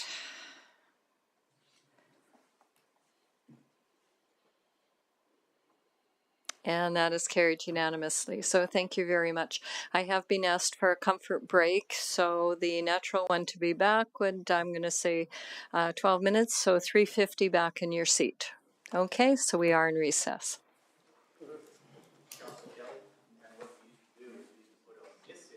Yeah. Why wouldn't you game it? I would too, absolutely.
Okay. Okay, it's 3:50 and we'll resume the meeting. Next item is an information item, drought preparation plan. Sadie Miller presenting. Good afternoon, Your Worship and Council. My name is Sadie Miller, Director of Utilities and Sustainability, and I'm here to present Council with a drought preparation plan. The purpose of this plan, as you see it today, is to help the city proactively prepare for and quickly adapt to any water restrictions or bans that may arise this summer. On December 20th, 2023, members of Council received a letter from Alberta's Minister of Environment and Protected Areas informing municipalities about drought conditions in Alberta. Alberta has 5 stages in its water management plan, ranging from Stage 1, which is a minor drought, to Stage 5, which is a province-wide emergency. Alberta was and remains in stage 4, which means there are significant water shortages in multiple water management areas. The letter received in December stated that water shortages are expected to continue throughout summer for some water management areas, and this statement remains true. The province's April and May water supply outlooks showed improvements after higher than average precipitation events, but forecasted flows still range from average to much below average for several river basins. The City of Fort Saskatchewan is located in the North Saskatchewan River Basin, where the May water supply outlook is projecting below average flow volumes throughout the summer months. Fort Saskatchewan relies on EPCOR, the Regional Water Customer Group, or our Water Commission to communicate when water restrictions or bans are put in place. These restrictions or bans, referred to throughout the region as demand measures, are designed to reduce the amount of treated water being used. There are 3 water demand measures that the city may need to respond to. Demand measure A is the least severe restriction and is declared if regional reservoirs are forecasted to be below 65% capacity within the next 5 days. An A restriction solely impacts potable water use in municipal operations. A B is called when reservoirs are forecasted to be below 50% capacity within the next 5 days. Although the bulk of the impact still touches municipal operations, the community at large will be asked to voluntarily reduce their non-essential water use to help with conservation. By the time a demand measure C is called, the restriction has escalated to a ban, and the general public will be mandated to stop all non-essential water use until the ban has been lifted. A C is called when reservoirs are forecasted to be below 35% capacity within the next 5 days. The plan you see before you today is intended to translate these demand measures into definitive actions here in the City of Fort Saskatchewan. So, in demand measure A, non-essential municipal operations using potable water will be postponed. This may include activities such as utilities preventative maintenance flushing programs and fire department training exercises requiring water. Typically, in a demand measure A scenario, our parks crews would postpone all watering activities. However, our Public Works Department has proactively negotiated access to rainwater from a quarry just south of the city. There is enough water available from this source to prevent disruptions to watering activities in 2024, even under a prolonged water ban scenario. Demand measure B has similar restrictions as A, but in a B scenario, we would be looking to also postpone any projects that might require a lot of potable water use in the short or long term. These types of projects would vary from year to year, but think Fort Centre Park or West River's Edge tree planting. Again, we're not anticipating any disruptions to projects due to the alternative water source that is available to us, but this bullet point acts as a placeholder for future drought years should administration be in a position where tough decisions need to be made to conserve water. In a demand measure B, the community will begin to hear or feel the impacts of the water restrictions. In Fort Saskatchewan specifically, residents will receive communications strongly encouraging them to voluntarily reduce their non-essential water use, and users at the spray park may notice reduced water pressure. Reducing the operating hours at the spray park will also be an option to help conserve water if required. The last demand measure is C, which would be a full ban on non-essential water use across the city. Under a demand measure C scenario, the community would be called upon to help with water conservation by eliminating all outdoor watering from a hose, sprinkler, or pressure washer, and postponing the filling of pools and hot tubs. The city would expand conservation efforts by closing facilities that use high volumes of potable water, including the spray park, harbor pool, and rinks. As a reminder, a demand measure C is only called when reservoirs are forecasted to be below 35% capacity within the next 5 days. I understand that these measures are aggressive and would heavily impact our community. In an extreme drought situation, eliminating non-essential outdoor water use can help protect aquatic environments and the integrity of the water management system. These actions also help ensure that sufficient water exists for emergency response, such as firefighting efforts. A demand measure C is a last resort in the water conservation hierarchy. Over the past decade, a C measure has only been declared once in the region, and it was a result of infrastructure issues, not drought conditions. Now, in February, there were over 50 water shortage advisories across the province, and today that number has dropped by more than half to 25. In the North Saskatchewan River Basin specifically, there were 3 active water shortage advisories a few weeks ago, but that fell to 2 this past Friday. Although this is great news, the May water supply outlook continues to show below average water levels, and reservoirs for some communities south of us continue to be low.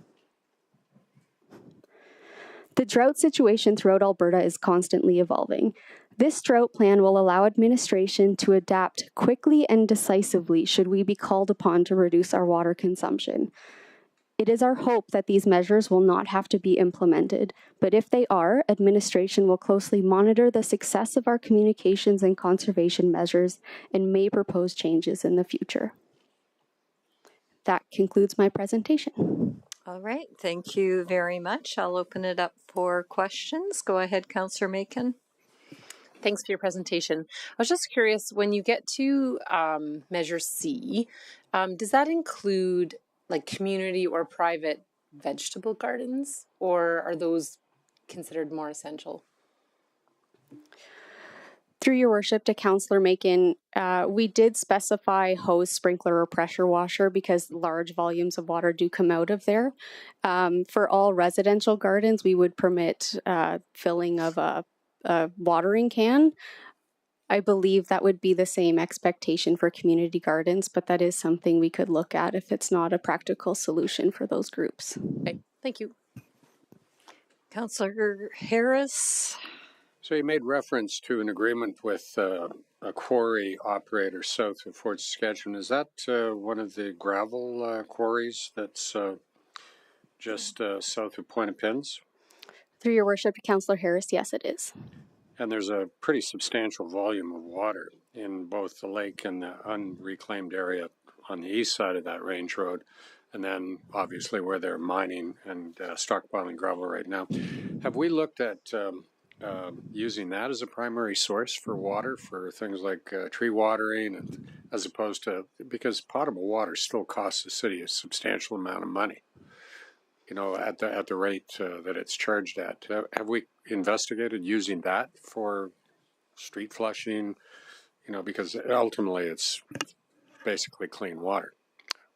Through your worship, our Public Works Department has been in close contact with those businesses, and my understanding is they do need to empty the water out of those areas, so they are looking for more partnerships.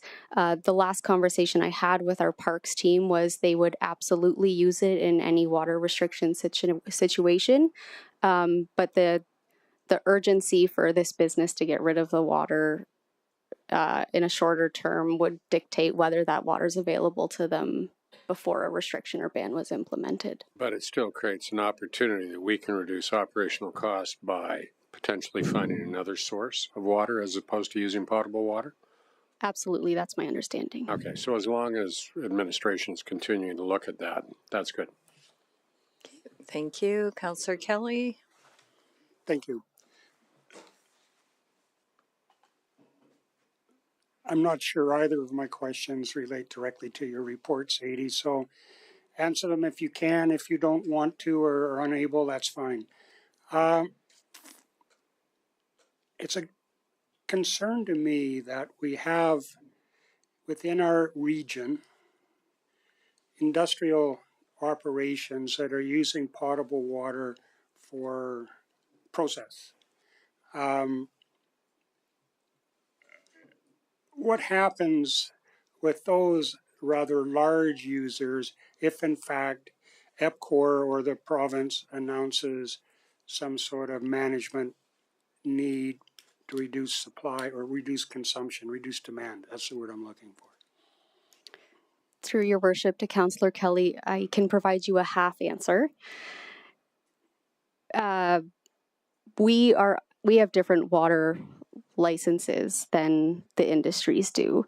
So any restrictions coming from EPCOR or the Regional Water Customer Group would be specific to our water license and does not impact the industrial water licenses. They may be getting restrictions independently from the province that we aren't privy to. With that being said, I do know the province's drought command team has worked with industry in the south to come up with water sharing agreements. I believe the situation just isn't dire enough in our watershed to have warranted those discussions here. And I think you're mostly right from my understanding.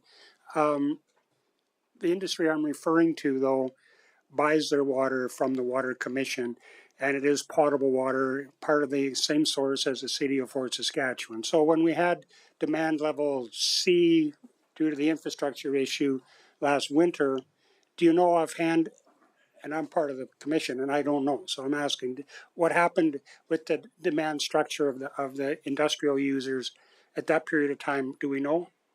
Through your worship, I don't. I'm sorry. Fair enough. We should know, though. Between the two of us, somebody should know.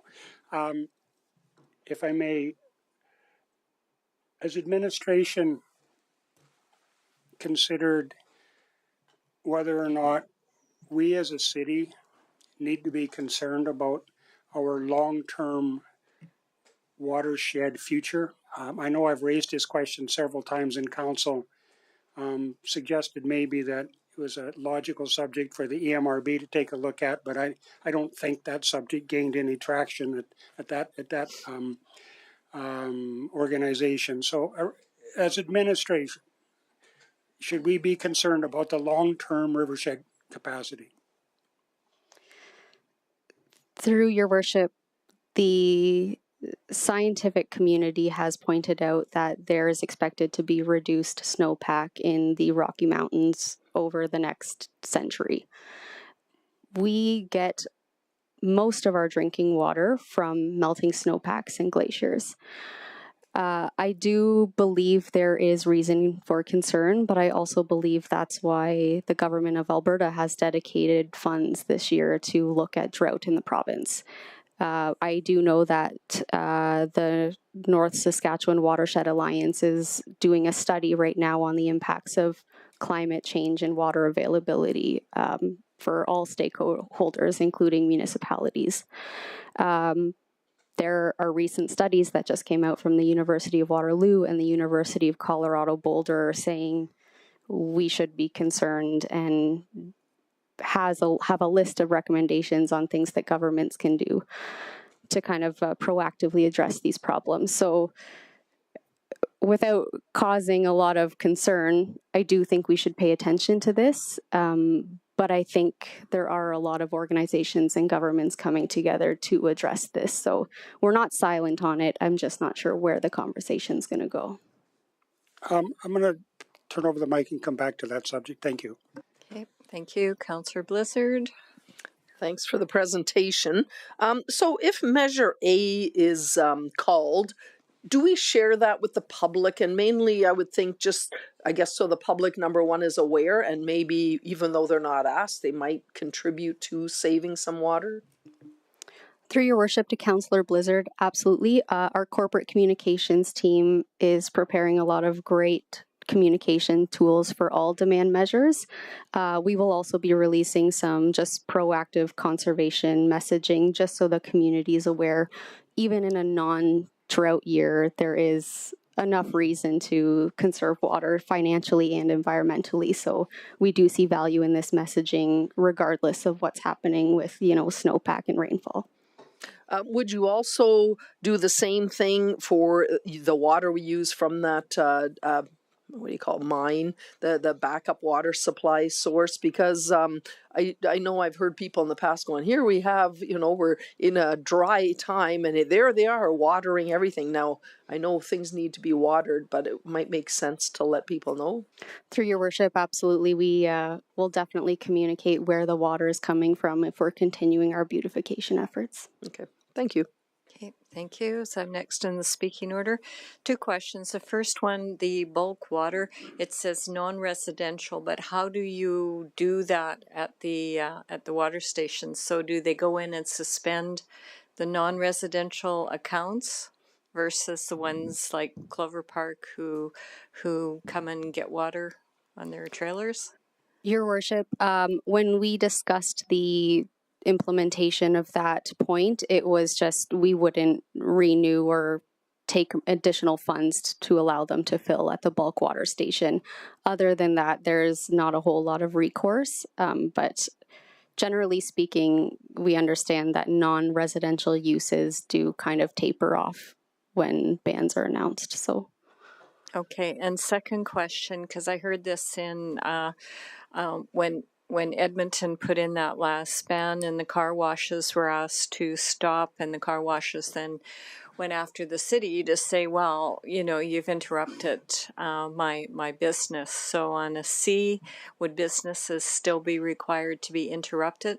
Even though I understand we shouldn't be washing our cars, but how do you deal with them? Your worship, Utilities and Sustainability did partner with our economic development team when we were discussing this plan, and it was a pretty unanimous decision that we would not be impacting our businesses unless we were mandated to by another entity. So our thoughts specifically on car washes and laundry mats was that might be essential for some people. That might be essential to that business owner. And we didn't feel that we, at this point, are in a position to be closing businesses unless, our reservoir levels are significantly low or we're mandated to by, say, the province during a state of emergency. So I guess just my last question then, would it make sense for our economic development to talk to those businesses who could fall under a demand C and suggest to them they get business interruption insurance or something? I will run that by our Director of Economic Development, yeah. Just a thought. Okay. Round 2, Councillor Kelly. Thank you. The bulk station, I just want to touch on that for a second. Farmers use, it's my observation that the farming industry, the agricultural industry uses the bulk station quite a bit. And they primarily use it for, I believe, for their spraying activities, where they need a clean source of water so that it doesn't plug up the sprayer nozzles. I would suggest that we would want that to continue, particularly when I know that there's industry users of potable water in the community as well. So just bear that in mind. I wouldn't necessarily shut them off. Now, middle of the winter maybe, but springtime, fall time, absolutely not. Back to my major concern, though. I'm sure that, like you said, there's a plethora of agencies and nonprofits and academic research being done on the watershed. The problem I'm having is that I don't understand any of it. And as a counselor for the last 6 years, I've been told about none of it. And now that it's kind of come to a head in Alberta, where in southern Alberta, we've seen communities that are truly don't have water anymore. Pincher Creek, for instance, is trucking water in, I think, on a daily basis, maybe not now. Anyway, get to the point. Would it be possible, and maybe Mr. Fleming, I don't know, either of you weigh in, would you need a notice of motion from a councillor to encourage the city to draft a letter to some place, and I don't know where, asking for a report on what is being done to examine and plan for the long-term sustainability of our watershed, our freshwater supply into the indefinite future? Just so we can understand what's going on at least. What do we need to do to get there? So, through your worship, if there is a desire for a letter to be written, I think that is very appropriate for a notice of motion. And we can help draft some wording for that.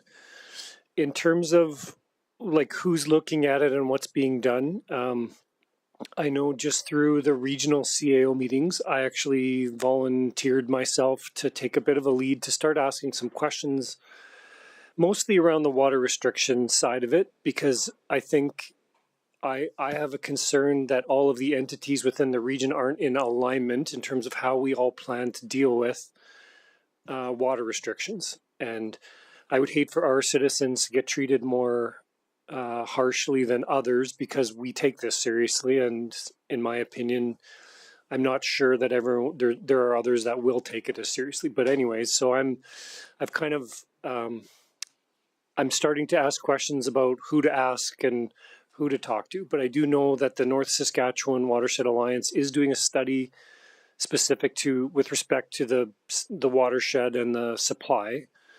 That is underway, and I believe it's been given a pretty good amount of provincial funding. It's a significant study. And then I've also learned, just in asking around over the last few weeks, that EPCOR actually has quite a team of people and experts that look at this and work on it. I can't tell you exactly what they're doing because this is something aside of the desk thing that I look at. So it hasn't been mentioned as an official priority for the city, but I think it's something, once we got the letter from the provincial government, this work became a priority. But if you want, outside of writing the letter, if you just give me, I think a few more weeks maybe, as I keep pulling on these threads, I might be able to give you a better indication of the who and the what in terms of studying the actual watershed itself. And I thank you, Troy. I don't think it's something that has to happen tomorrow, obviously. But what I believe it was the watershed people that were here some months ago, a year or two ago, and I asked the question about the long-term supply, and the speaker said, no problem. And then within a few days, we got an email with some attachments to it suggesting that, yeah, maybe there might be a little more of a problem than I hinted to. So let's leave it at that. Troy, I'll continue to think about it. When you become aware of information or get up to speed a little more, please share that and we'll see what happens. Thank you. Okay, thank you. That appears to be all the questions. So I'm just going to, next steps then. So is this just like part of the standards then, or is there going to be a report that has to come back and be approved, or it's just, what's your next steps? Your Worship, this drought preparation plan, as you see it today, was quickly put together to respond to the province's request that we have a plan to conserve water in the event of a drought emergency. This is going to be a work in progress. It hasn't been field tested. We haven't reached out to the community. We haven't really implemented any of these demand measures and monitored the results. So I do anticipate that there will be changes. And I believe our goal in the, medium term is to head towards more of an ongoing water conservation mindset rather than a reactive demand measure type plan. Okay, great. Thank you. All right, thank you. So we'll move right along to our property tax bylaw C8-24 for 3 readings.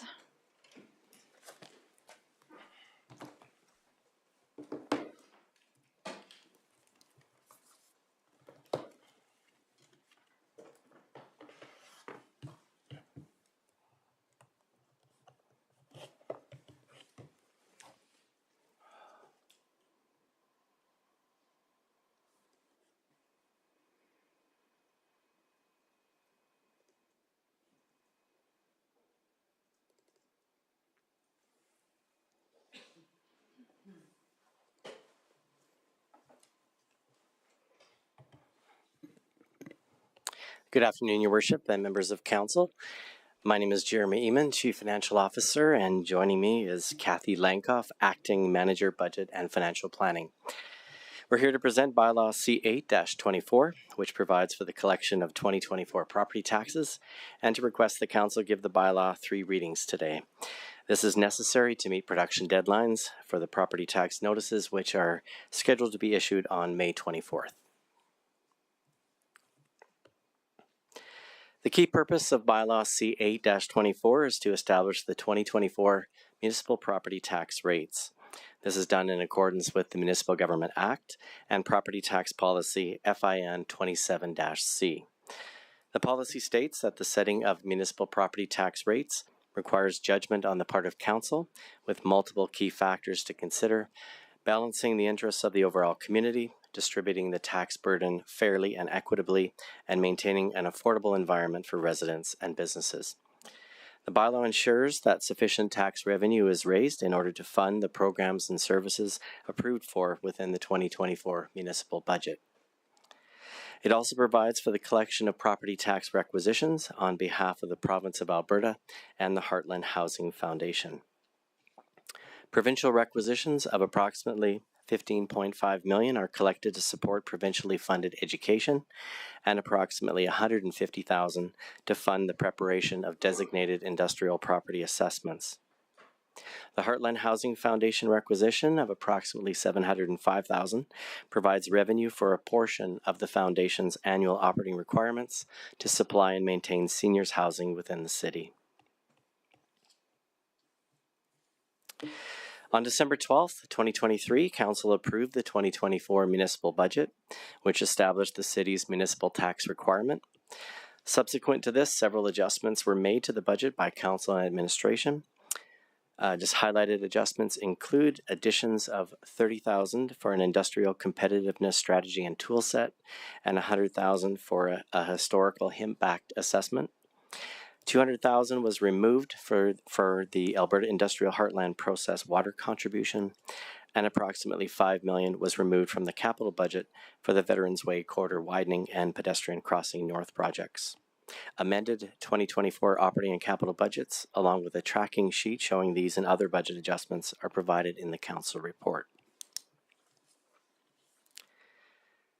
Growth assessment revenue represents property taxes that the city collects on the value of new construction and improvements completed during the year. The 2024 operating budget included estimated property tax revenue due to growth and assessments of $799,000.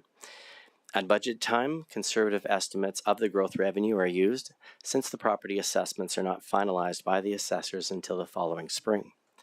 And based on the finalized assessments, it was determined that the city will realize approximately $520,000 of additional ongoing property tax revenue in excess of the original growth estimate. And in accordance with the city's property tax policy, this additional tax revenue is to be allocated to the Financial Stabilization and Contingency Reserve, with future budgets reflecting actuals as part of the proposed budget revenues.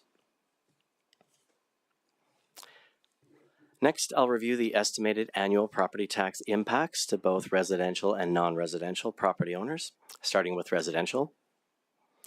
A residential property owner with an average assessed property value of just under $427,000. This reflects a 3.3% average increase in assessment due to market value changes over 2023. They will see an increase in annual municipal property taxes of $46.15, or 2.04%. An increase in education property taxes of $45.05, or 4.46%, and an increase in Heartland Housing Foundation property taxes of $3.62, or 10.1%. On a combined basis, an average residential property owner will see an increase to their total annual property taxes of $94.81, or 2.86% over 2023. This equates to an increase of approximately $7.90 per month. Moving on to non-residential properties. The owner of a sample non-residential property with an assessed property value of approximately $1,027,000. This reflects an average increase in assessment of 2% due to market value changes over 2023. They will see an increase in annual municipal property taxes of $201.96, or 2.04%, an increase in education property taxes of $22.25, or 0.59%, and an increase in the Heartland Housing Foundation property taxes of $7.62, or 8.7%.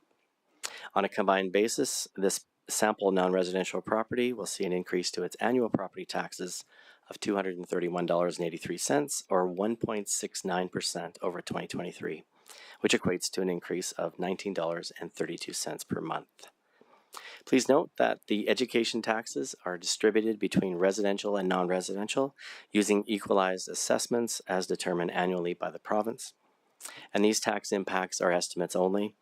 The examples given reflect changes in assessed property values that are similar to those experienced in the overall market. Therefore, actual tax impacts could be more or less depending on how a particular property's value has changed relative to the overall market. And just a final note with respect to the city's annexed properties from Strathcona County. The bylaw incorporates certain conditions regarding the annexed properties as per the order in council, which include property tax rates. From the year 2020 up into and including 2049, the annexed properties are subject to the lower of the county's and the city's municipal property tax rates. On May 7th, Council for Strathcona County passed its 2024 property tax bylaw, which is a prerequisite for preparing the city's bylaw. And for 2024, annexed residential properties will follow the county's municipal tax rate, while annexed non-residential will follow the city's municipal tax rate. Administration is recommending that Council give 3 readings to bylaw C-8-24, providing for the collection of 2024 property taxes. And that concludes our presentation. We're happy to answer any questions. Okay, thank you. Thank you very much. So I'll open it up to questions. I'm going to jump in first just so that I get this. So when you talked about it at first, the additional growth money Yes. of 500 and some thousand. So that's for 2024. Yes. So did we reduce the percentage? Because when I read this, it says that the percentage is going to be maintained. So you're saying you're going to take that 512,000 and put it in reserves as opposed to actually giving it back or reducing the rate? Mr. Fleming's got his. Through your worship, that is our standard practice, is that in December, when that budget's approved, that's based on an estimate of what the growth revenues are going to be. And then when we come back now for final approval, we have the actuals. And it is typical that we'll use something of a conservative estimate. And then for the additional growth dollars, council would allocate those when we debate the 2025 budget this fall. So for the 2024 amount of that goes into a reserve, and then it becomes allocated in the upcoming budget. That's how we've been doing it for many years. I actually don't remember us doing that, but I'm not going to debate it with you here. So when we get into debate, we'll talk then. Councillor Kelly? Thank you. Jeremy, Heartland Housing, the requisition, 705,000 this year, 629,000 the year before or last year. That's an increase of about 12%. Is any part of that, is that a budgetary increase on their part, or is that an allocation, partly an allocation issue as well? I don't sit on the board, I don't get to pass those budgets anymore. Yeah, through your worship to Councillor Kelly. To the best of my knowledge, when the Heartland Housing Foundation did present during our budget meetings, it was based on equalized assessment and then the separation between, or the split between Strathcona County and Fort Saskatchewan. And I think it was just based mostly on equalized assessment for that increase. Partly was budget, but mostly I think equalized assessment. My recollection as well, but yeah. I know that as we grow, we assume a larger share. That's correct. Right, yes. and anyway, it can have a surprisingly large effect on our assessment. Okay, thank you, Jeremy. Councillor Blizzard. I don't have any questions. I'm just didn't see others chiming in. I'm prepared to make the motion. Okay, go ahead. I'd like to make a motion that council give first reading to bylaw C-8-24, providing for the collection of the 2024 property taxes. Okay, thank you. Would you like to speak to it? In speaking to that, yes, I think property taxes always seem to go up, but I think ours are not doing a huge jump. I think we've done a good job this year with watching the budget, and I hope we carry this forward. Okay, thank you. It's open for discussion and debate. Councillor Kelly. Thank you. I think, and I'm trusting my memory from when I read this, but we're looking at about something like a 2.5% residential property tax increase, average increase. And that's in all likelihood the lowest in the region. But I just want to point out something else to council that I just looked at just literally a couple of days ago. In the last two budgets, 24 and 23, combined effect, the total budget for the city of Fort Saskatchewan has increased more than 14.6% in the two budget years. We're fortunate that we have growth, or our property tax increases would be a lot higher. And I only make this observation. I'm not suggesting that administration's doing anything wrong or that council's doing anything wrong. That it is a difficult problem and it requires constant observation and scrutiny. The 14.6% doesn't, of course, suppose that the new swimming pool, which adds its own 10 percentage points to the equation, not in play yet either. So, in years, if we continue with this along this line, in years where we don't have the growth, we could be in for some surprises. So I just toss that on the table. We'll keep it in mind when budget comes around next fall again. Thank you. Okay, thank you. Okay, I'm struggling with this a little bit. And I know it's an overall, you're saying 4.2%, but you're saying it's 2.86% for an average residential with this 500,000 that's on there.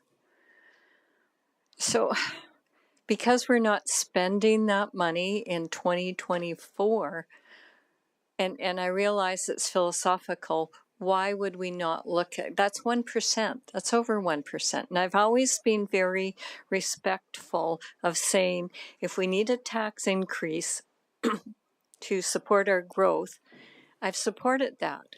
But if we're taking funds that we don't even require this year, why aren't we considering giving it back this year? It's a little over 1%. I don't know if Mr. Eamon wants to take the first crack at it. I definitely have some thoughts on the matter, but I don't want to. To your worship, just to give a little bit of history behind that, this was first built in when the operating and capital budgets first came into place, and I believe that was 2018 that we put wording into it, or sorry, it would be the property tax policy, and I'm still 2018, 2019 when that was affected. That was worded so that any additional growth monies was to be allocated firstly to the Financial Stabilization and Contingency Reserve. It recognizes that this money is ongoing and it will become part of the next year's budget. But when you consider it as a growth or an additional growth, it's kind of treated as a one-time. And that's why it was slated to be moved to the reserve and then built into future budgets as an ongoing tax revenue. And I think it was looked at and researched and felt that was best practice to do that. Other municipalities followed that route, and so that was a way of capturing that additional growth money. So other than like last year where we used the 1.2 million to actually do the fire services and do them, how many other years have we had where we've actually had substantial other growth that could have offset this a bit? Because I continue to hear, well, we need to watch what we're spending, but all of a sudden then as we get these windfalls, if we never scale back at all, yeah, I'm not to sure. your worship, again, when I started here at the city in 20 2015, I remember the additional growth revenues, it was in like 1.2 million. It was quite significantly higher than what we're looking at this year with 500,000. And that was when it was felt that, you know, we need to capture growth revenue, property tax revenue to pay for future growth. Because I think at that time, council often would debate whether that should be given back to the taxpayer as well. And it was felt it was prudent to keep that as reserve for future growth expenses. Okay. So through your worship, just to maybe this is the way my plain language brain understands it. So every year, like I said, we estimate the amount of growth revenue. This is revenue that's due to growth. So if I was to invent a simple example, let's say this is because 100 more houses got built than we anticipated would. So those 100 houses are going to put pressure on the city's spending because the folks who occupy those homes are going to require municipal services. When I got to the city 12 years ago or whenever it was, it was the practice to take the growth dollars and reduce the property tax impact. But what happens is that had been happening for a number of years, and the city was having a harder and harder time paying for cost increases that are generally related to growth pressures.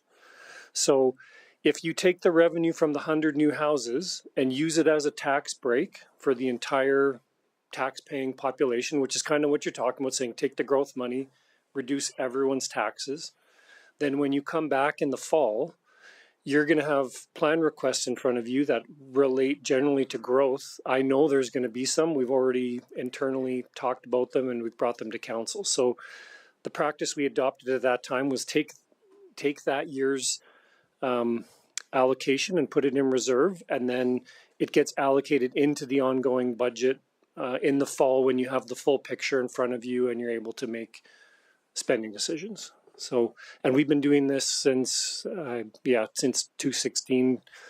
I think actually since about 2013 or 14 we've been doing it. We put in a writing in 2018 when we created the policy. Okay, and I understand that, but I think the general public needs to understand that too.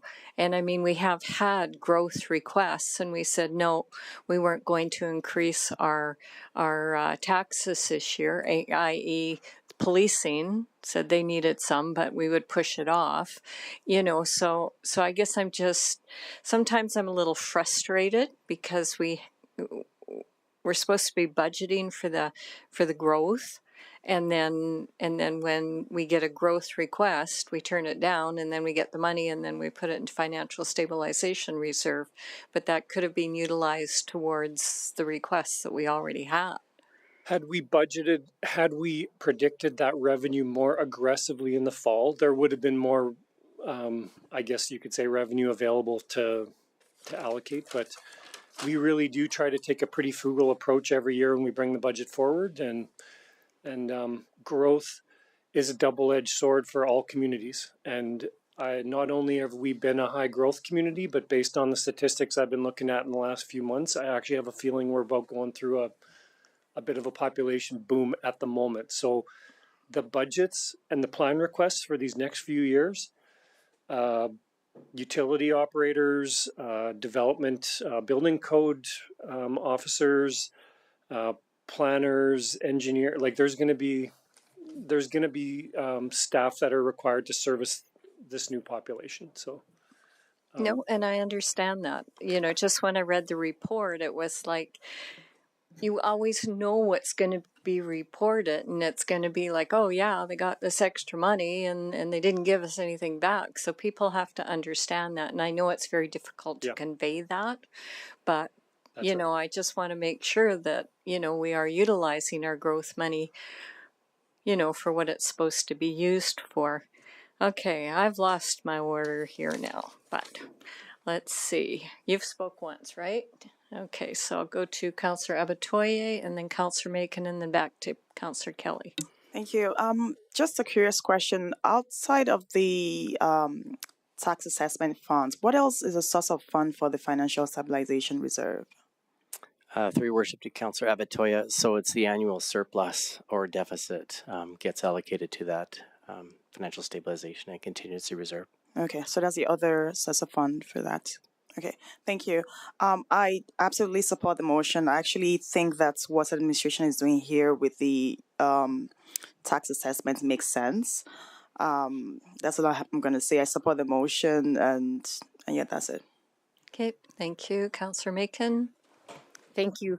So I'll support the motion. I just wanted to make a comment on what Mayor Ketcher was talking about. And you made the comment that the general public needs to understand, but I think it is our job to convey how this municipality deals with growth and that this is a financially prudent and responsible way to handle it. And that I don't believe that turning around and giving it back, just to have more difficult discussions in the fall is responsible. So I do believe that what was put in place and what we agreed to is the way that we should be handling this.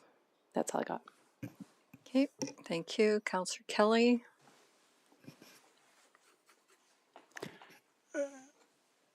It's not the first time we've had this discussion, and I still not sure I got my brain completely wrapped around it. So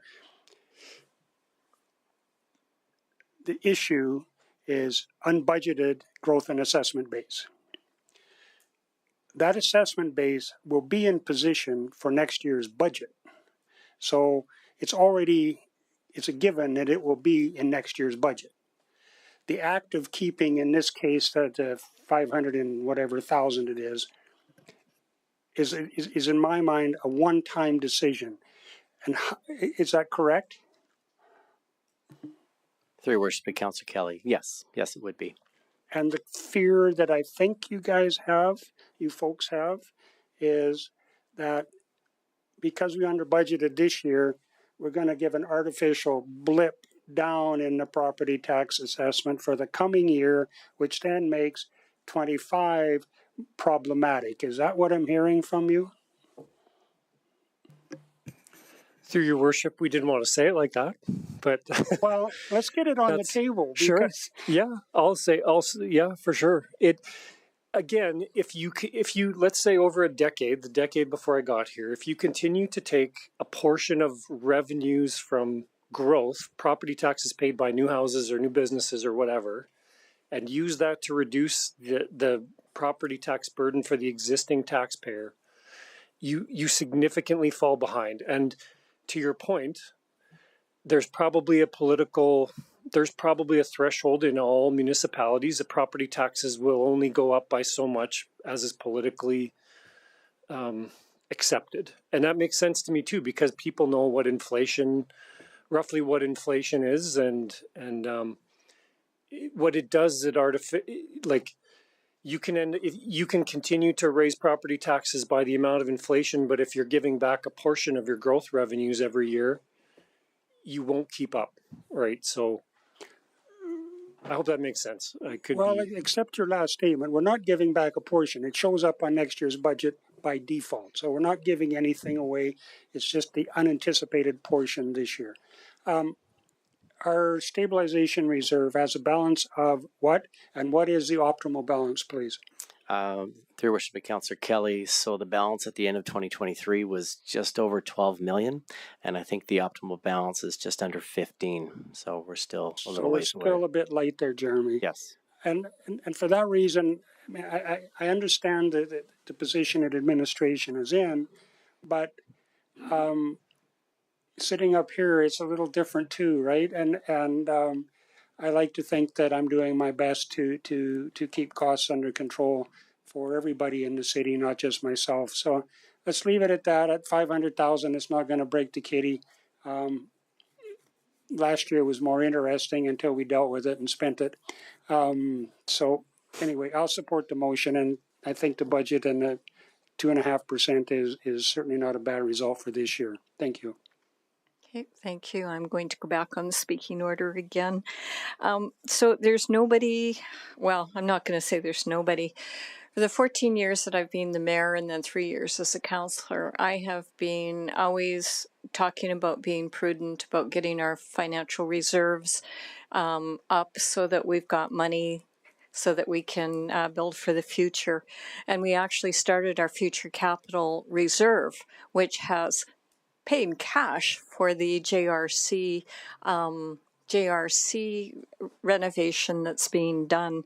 So I'm just going to go on record as saying I totally believe in what we're doing. Maybe by saying you're putting it in the financial stabilization reserve, I'm maybe not as thrilled about, because over the years we've actually cut back the money when we are looking for tax reductions out of the future capital reserve. So to me, if we're going to do anything, I think that would have been a better reserve to put it in, because we do know we're going to have future capital and we still have to pay. There's a little bit of a shortfall on the JRCs. So I think that that's where I'm coming from. You know, yes, we have to educate the community. I said that, and it's about us letting them know and understand why we're doing our budgets the way they're doing it. But when you can turn around and put that money in the right place, and then you can utilize it to actually pay $16 or $17 million to do a JRC renovation without having to do a debenture, then that says we've done a good job. And I think that's the message that I want to get out. And when I just hear it goes into financial stabilization reserve, it just kind of leaves me, you know, I think it should go back to, you know, and that's just my comment. In the future, when this happens, we should actually get our future capital reserves built back up again. So I will support this, but I just need to make those comments. Councillor Blizzard on close. You have to push your button. Just one comment on that. I think because the reserves are low, this is the way we should be going on that, but otherwise nothing else. Okay, thank you for first reading. Please cast your vote.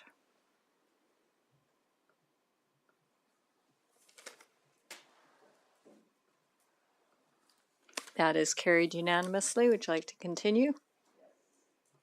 Just push your button. Just leave your button on, okay? Okay. I'll make a motion that council gives second reading to bylaw C8-24, providing for the collection of the 2024 property taxes. Thank you. Do you have anything further? No. Anything on discussion and debate? Nothing on close? No.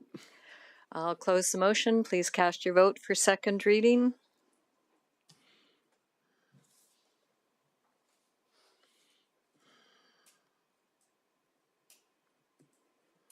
Carried unanimously. You can present it for unanimous consent.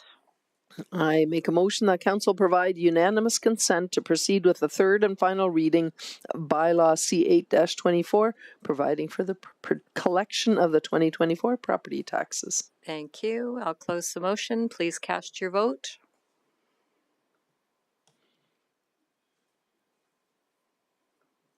That is carried unanimously. Okay. Go ahead. I'll make a motion that council give third and final reading to bylaw C8-24 to provide for the collection of the 2024 property taxes. Thank you. Anything further? Discussion and debate? I'll close the motion. Please cast your vote.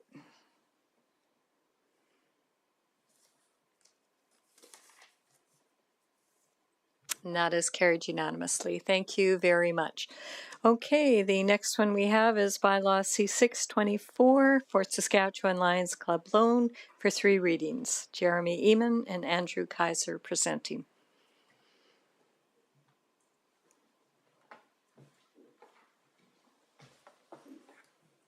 And I'll just acknowledge Don Westman from the Lions Club is joining us in the audience.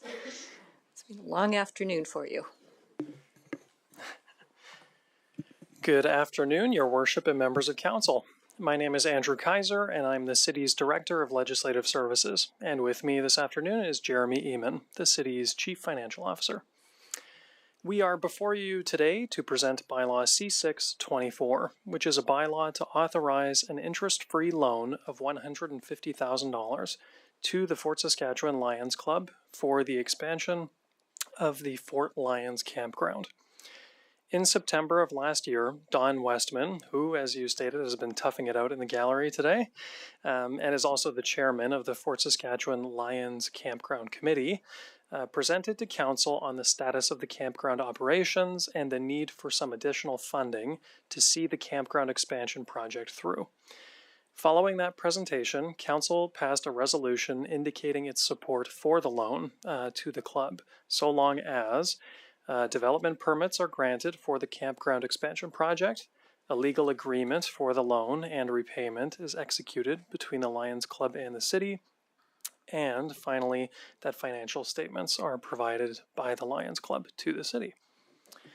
For the development permit approval, the expansion project is being completed in phases, with the first phase 2 permit granted in February of this year.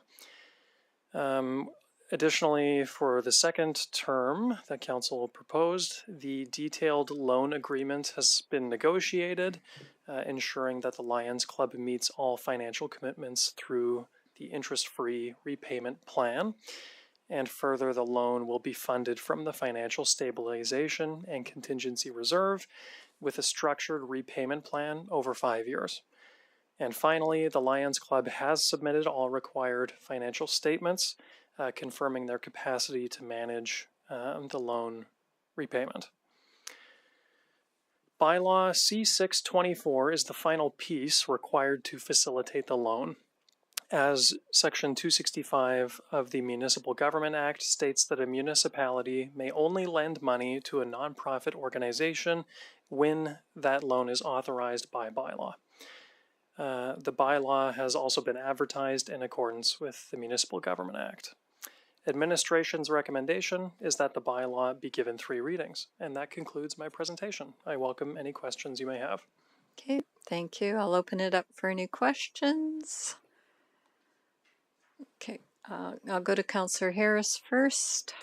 I don't have any questions about this. I think we all understand the need for this, but I'd be prepared to put these motions forward at the right time. Okay, I'll come back to you then. All right, thank you. Councillor Kelly on questions. Yes, thank you. I think in your report you indicated that the club provided administration with an internal financial statement. Through your worship to Councillor Kelly, yes, at the time the report was prepared, it was a set of internally prepared financial statements that was provided to administration. But I want to say probably the night of that it was distributed to council, actually received personally financial statements for the year ended June 30th, 2023 from the club that were compiled by a local chartered professional accountant. Thank you. And compiled or review engagement or audit? Through your worship to Councillor Kelly, it was a compiled, a notice to reader statement.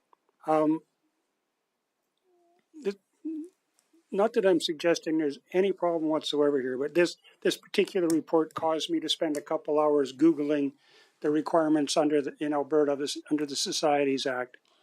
Did we look at the Society's bylaws to see what the bylaws require for annual reporting? Through your worship to Councillor Kelly, no, we did not in this case. Can I ask a question of Mr. Westman, even though he's sitting in the gallery? Come on, Gail, be fair. Would you like to answer a question? This is just come to the front. I honestly anticipated you'd be speaking today so that I could ask you some questions. Okay. That's a good question. Thank you, Dawn. I appreciate this, by the way. What do your bylaws require the Lions Club to provide for annual financial reporting? They have to be reviewed. It can be set up at our annual general meeting for an internal review or an external review or an accountant's presentation. Does the club have any plans to engaging a professional accountant going forward? Those talks are very, very much underway. Plans, I'd have to say it's just in discussion. There are some of us that do believe we're at the state where we have to get more professional help in on at least in administratively, and then the reporting and accounting from that. It's just becoming tougher to get 2 or 3 volunteers that can and will work together to prepare all this stuff. And I guess my main concern with that is the opportunity for fraud or the accusations of fraud that have to be protected against, because we're dealing with a group of volunteers. You can't have that. So it's in discussion. I can't say it's in the works, but it's in heavy discussions. I would encourage the club to look at the provincial requirements under the Societies Act. And there's some guidelines that go with that, some information. They're relatively broad, but they are rather pointed as well, Don. They have some consequences. We've looked through all of those, and they have to be reviewed and signed off as reviewed, but that's all the real requirement. It gets a little deeper regarding records and the rest. I can talk to you about this later. I see the mayor grabbing the mic. I'll support the motions when they get on the table. One more question, if I may. In terms of annual budget, total annual revenues that hit the Lions Club bank statements, how many dollars you guys handle in a year? I'll break out the Lions Transportation Services, as that's a separate society. The Lions Campground last year took in approximately $210,000. The year before it was about $180,000. This year we're starting out somewhere in the ballpark. We'll be in that range. We have, depending on casino revenue, depending on all our gaming revenue, it could be from $25,000 to $60,000 that the club raises directly. So we're looking at $240,000 to $280,000 in a year. And our club is really do need some people in there that have the knowledge on this. So, Councillor Kelly, I'd welcome you to join the club. I'll think about that. Thank you. Again, thank you for stepping up and answering. We'll have a conversation later. Appreciate it. Thanks, Don. Thank you.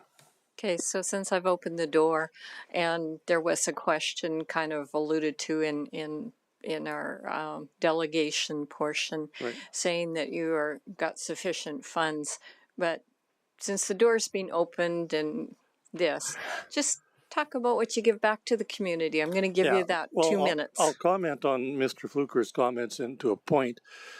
He said we have 72 sites down there we don't have. Even with this expansion that we're working on now, that'll give us about 58 sites. And 10 of those aren't full service, so we're down on his things. The amount of money we put back into the community in the last number of years, I know for about 4 or 5 years we were averaging $100,000 a year when we did the library and Families First and all that. And since then, it has backed down a little bit. We haven't been as successful with our grants.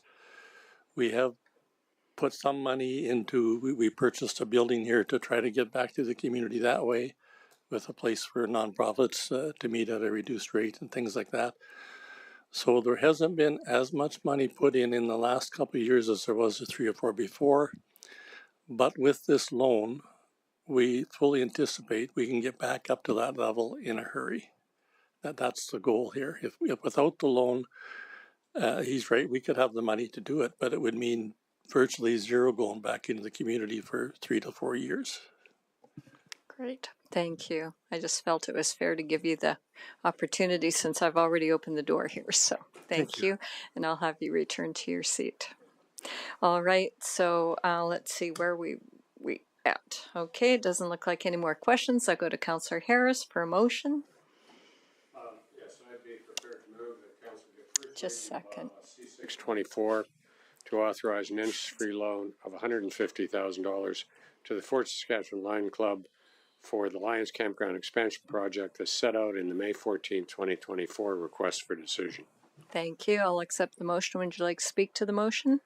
Yeah, I think obviously the Lions Club has been basically building a community amenity at no cost to the city of Fort Saskatchewan. And I think there's an overall value for that. And the need to have a bylaw to authorize the loan has obviously something that we're following through to ensure that we stay in compliance with appropriate regulation and policy from that standpoint.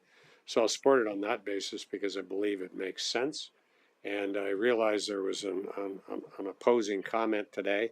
I appreciate their concerns. However, I believe that this is in the best interest of the community to see the construction of a community amenity at no cost to the City of Fort Saskatchewan taxpayers. Okay, thank you. It's open for discussion and debate. Councillor Blizzard. I will support this motion. You know, I've had discussions recently in the last while with various people about how the province, the country has expanded and our campgrounds haven't. They haven't kept pace anywhere near where the people that want to go camping can get a spot. It's almost impossible now to just go for a drive and for a weekend and get away without planning well in advance.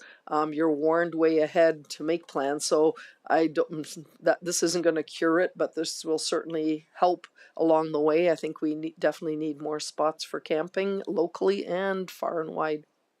Okay, thank you.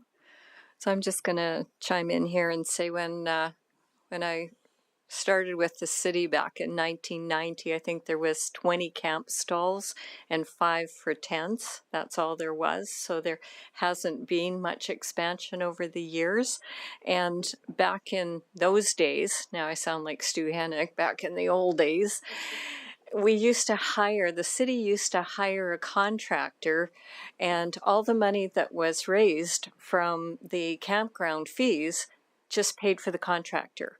So this to me is such a win when we have an organization such as the Lions Club that comes, does all the work, and yes, it's a loan for now, and they're going to pay us back, and they paid us back for the boat dock, which was for our community. They do so much in our community, and I just feel that, you know, to do this is the right thing, and to have some additional camp stalls, absolutely. I think you're doing a great job, and I know a question was asked a meeting or two ago, well, what happens if the Lions Club doesn't look after it? It reverts back to the city, and same thing, then we have to hire someone to look after it. So when we have an amazing organization who does so much, it's the right thing to do. Councillor Kelly? Thank you. As I indicated a few minutes ago, I'm going to support the motion. I would just add to the comments that have been made up here already. My spouse and I, my wife and I, spend quite a bit of time over the course of the summer pulling our trailer around Alberta. We look for Lions campgrounds in small communities because they're always professionally run. They're preferable place to camp. Okotoks has a great one. Good grief. Whitecourt, another great one.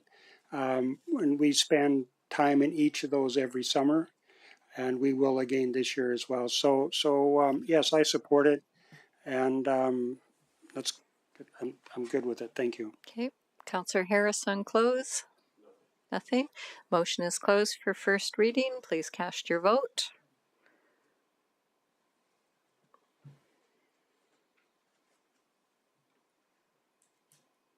That is carried unanimously. You can continue. I would move that council give second reading to bylaw C624. Thank you. Do you have anything further to speak to it? I think it's all been said. Thank you. Anything further on discussion and debate? Not seeing anything. I'm going to close the motion. Please cast your vote.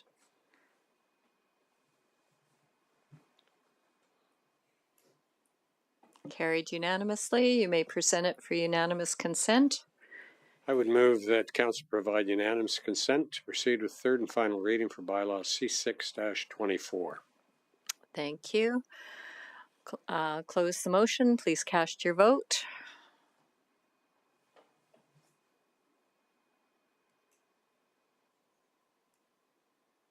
That is carried unanimously, and you can continue with third. Move third reading of bylaw C6-24. Thank you. Anything further? Last comments? Nothing. You're good. Anything on discussion and debate? Okay, I'm going to close the motion. Please cast your vote.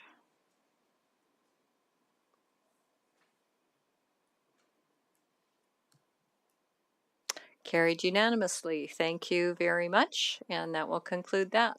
And thank you for coming out and spending the afternoon. All right. Okay, are there any notice of motions? Going, no. Are there any points of interest? Not. I have one question, and you don't have to answer it today, but the question that I have is regarding these nonprofit charity bins that are on the different commercial sites in town. We're getting a lot of junk just being disposed at several of them. I think Canadian Tire's taken theirs off their site. Do we feel there's a need? So the question to ponder and get back, not today, do you think there's a need to start prohibiting them or doing greater enforcement of some type? And I'm not going to ask for a response today. It's just one takeaway and think about. Yeah, I appreciate that, Your Worship, and I will take it away. Okay, Councillor Kelly said he didn't understand. So the charity bins that are like at Friesen's, so people have been disposing of their couches and a whole bunch of crap, I'm going to say.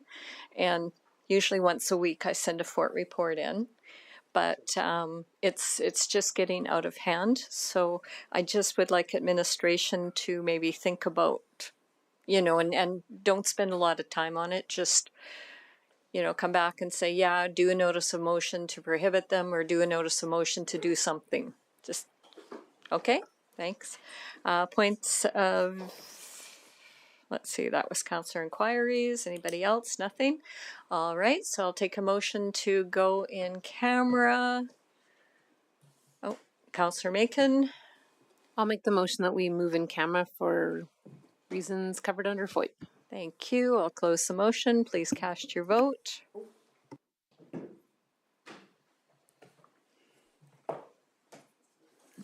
Just use your card.